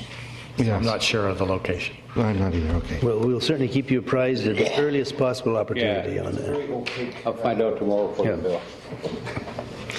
Okay, I'm not sure. We're into, because I think we did the second and third reading on that one. Yeah, Bevan So, Park. so now it's, continue on. Thank you. Okay. The Bevan Park Pitch and Putt Lease Agreement, Bylaw 2010, number 7113, to enter into a lease agreement with Double H Holdings for a term of 13 years, past first reading. Second motion. Moved and second. All those in favor? Opposed? Carried. That the same lease agreement, Bylaw 2010, number 7113, pass second reading. Second motion. All those in favor? Opposed? Carried. And that the same lease agreement, Bylaw 2010, number 7113, pass third reading. Second motion. All those in favor? Opposed? Carried. Okay, introduction of development bylaws, and that zoning amendment bylaw 2010, number 4000.485, ZA 133, to add the residential corridor zone, RM12, to allow for street-oriented, medium-density development along or near major roads, be given first reading. Moved and seconded. All those in favor? Opposed? Carried. That zoning amendment bylaw 2010, number 4000.485, be given second reading. All those in favor? Opposed? Carried. That zoning amendment bylaw 2010, number 400486, RA 250, to rezone part of 6414 Portsmouth Road from single-family residential zone RS1 to residential corridor zone RM12 in order to facilitate subdivision and development of multifamily dwellings, be given first reading. Seconder. All those in favor? Opposed? Carried. That zoning amendment bylaw 2010, number 4000.486, be given second reading. Second Moved and seconded. All those in favor? Opposed? Carried. That zoning amendment bylaw 2010, number 4000.487, RA 251, to rezone 561 Cadogan Street from single-family residential zone RS1 to single-family small lot zone RS6 in order to facilitate subdivision of the land, be given first reading. Second motion. All those in favor? Opposed? Carried. That zoning amendment bylaw 2010, 4000.487, be given second reading. Second motion. All those in favor? Opposed? Carried. That zoning amendment bylaw 2010, number 4000.491, RA 242, to rezone 440 Wickseye Avenue from single-family residential zone RS1 to residential corridor zone RM12 in order to allow for a student housing development, be given first reading. Okay, it's moved and seconded. All those in favor? Opposed? That zoning amendment bylaw 2010, number 4000.491, be given second reading. Second. All those in favor? Opposed? Carried. That sign amendment bylaw 2010, number 7081, to permit LED animated signs, be given first reading. Okay. Now, this manager, did someone want to make a comment on that? Excuse me, Your Worship. I just wanted to comment that because of the motion that was adopted earlier, where you chose not to go to public meeting on this topic, you could proceed with first, second, and third reading tonight if you choose. Okay, so you want me to reread this then as second? No, that's fine. I just wanted to make sure I got it in as you were on this particular topic. But we'll do it individually, including the third on it then. You can't have the option to proceed to third reading if you wish. Okay, that's my recommendation. All right, So- but we've done the first one. Okay, so you've done E1. You just done one, have you? Yeah. So it's been moved and seconded. All those in favor? What's that? Oh, sorry, Councillor Pachi, you want to make a comment? You know, Your Worship, I won't belabor this because you know already how I feel about it, but part of the thing of the report that I'm worried about and that Councillor Sherry is also worried about does not tell us a number of things. Number one, traffic distraction. I don't know whether that has been discussed, and that's a major point on a major thoroughfare like 19A. Visual pollution. That's a really important part. Altogether a part of what is good for commerce and business. There are some consequences that follow from this, and because we haven't seen the report that we like to have seen, that's not being discussed. I want to compliment the Chamber of Commerce on what they did on the subject of third-party advertising. I think that was an improvement of what we had before. Another very serious thing that's lacking in my mind is the lack of a requirement to have a commensurate reduction in existing advertising as we know it now. I find that troublesome. And then finally, this is going to be implemented citywide. And, when we studied this at the signage committee, we did compare to comparable municipalities. We had 6 that just did not permit them. And then there were 7 or 8 that did permit them, but with really strict rules and regulations. And one that comes to mind and that really spoke to me, so that we, reduced the visual pollution part of it, is the city of North Vancouver. They allow LED signage, but they prohibit it, period, on Lonsdale Avenue, all the way from the harbor to the Upper Levels Highway. And I think that is the kind of stuff that I would be looking for if I were going to support this. And then finally, in staff's own report, the one from April, they state, although somewhat cost prohibitive at this point in time, staff anticipate the capital cost of using LED animated signage will decrease significantly in the next few years and will result in this type of sign becoming more mainstream and prevalent throughout the community. So, like I said earlier, once the horse is out of the stable, then you just cannot control it. We all know that. And frankly, while some businesses may have an advantage if they have this rather expensive stuff right now, when it becomes less expensive, it's a free-for-all, and you and I and everybody else is going to end up with the visual pollution that comes with it, and so I shall not be supporting this. Thank you, Your Worship. Okay, Councillor Holden. Yeah, thank you, Your Worship. Well, I would hope my fellow councillors would give me the same respect as they have given others to speaking on this. I find that what the staff and the Chamber of Commerce have come up with is a reasonable set of regulations. It means that there won't be as great a presentation of these or proliferation of these perhaps as there might have been. I don't know. It is within the realm of the possible. I'm a realist enough to know that this is going to pass. As a council, we have succumbed to the argument of technology. And we seem to think that and the businesses here seem to think that if they adopt the new technology, that somehow businesses that might be on the point of failing are suddenly going to succeed.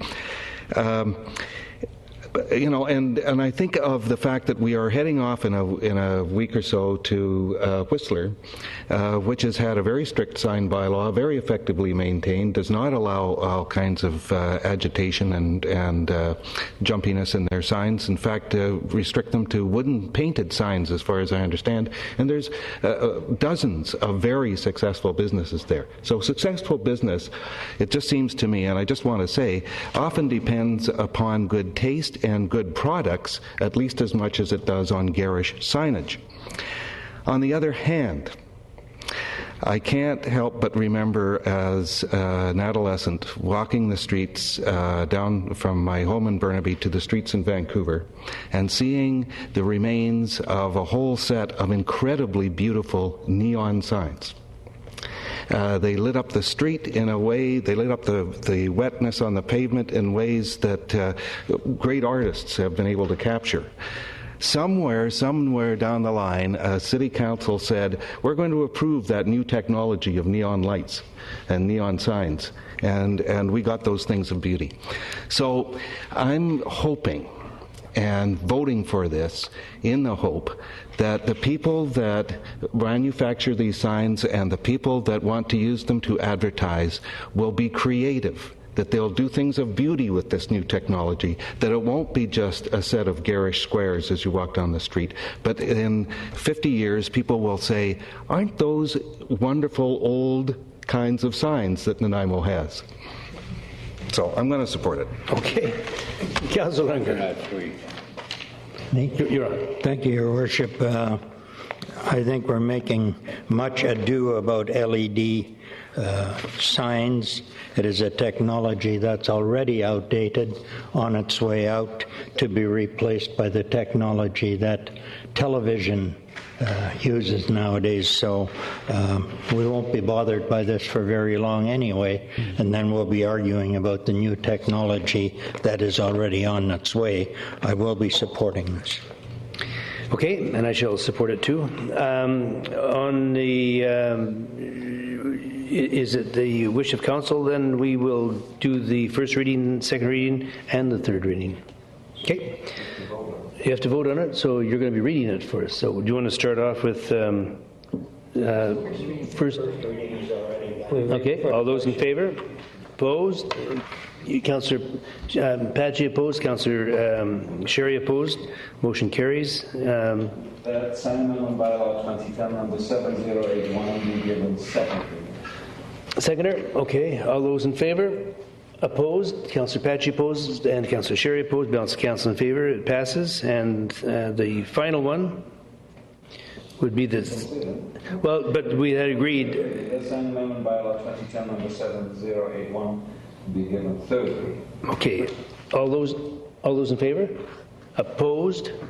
Councillor Pachi and Councillor Sherry opposed. Balance of council in favor. The motion passes. Move receipt of the correspondence. Seconded. Okay. Yes. Do you want to deal with that one? Yes, I move that we send a letter of support as requested. Second motion. Okay, moved and seconded. All those in favor? Opposed? Carried unanimously. We have a letter dated September 3, 2010. Any discussion on the BC Hydro Advising Council that's available funding for electric beautification projects? Is that signage? Application deadline is 2010, October 1, and of course, I'm confident that staff will move ahead. Staff is already they'll be right on it. So that. Sorry? Maybe another gift for them. Well, that's a possibility too. So we're going to move into. Sorry? Question on. I move that we receive the correspondence. We haven't had a vote yet. Okay. So it's been moved and seconded, actually. Yes. All those in favor? Opposed? Carried. And going down into delegations pertaining to items not on the agenda. None. And the question period, agenda items only.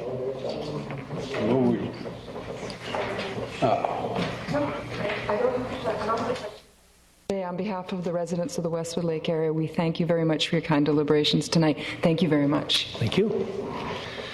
Okay, and seeing no other... We adjourn. Okay, and second, we stand adjourned. Thank you very much.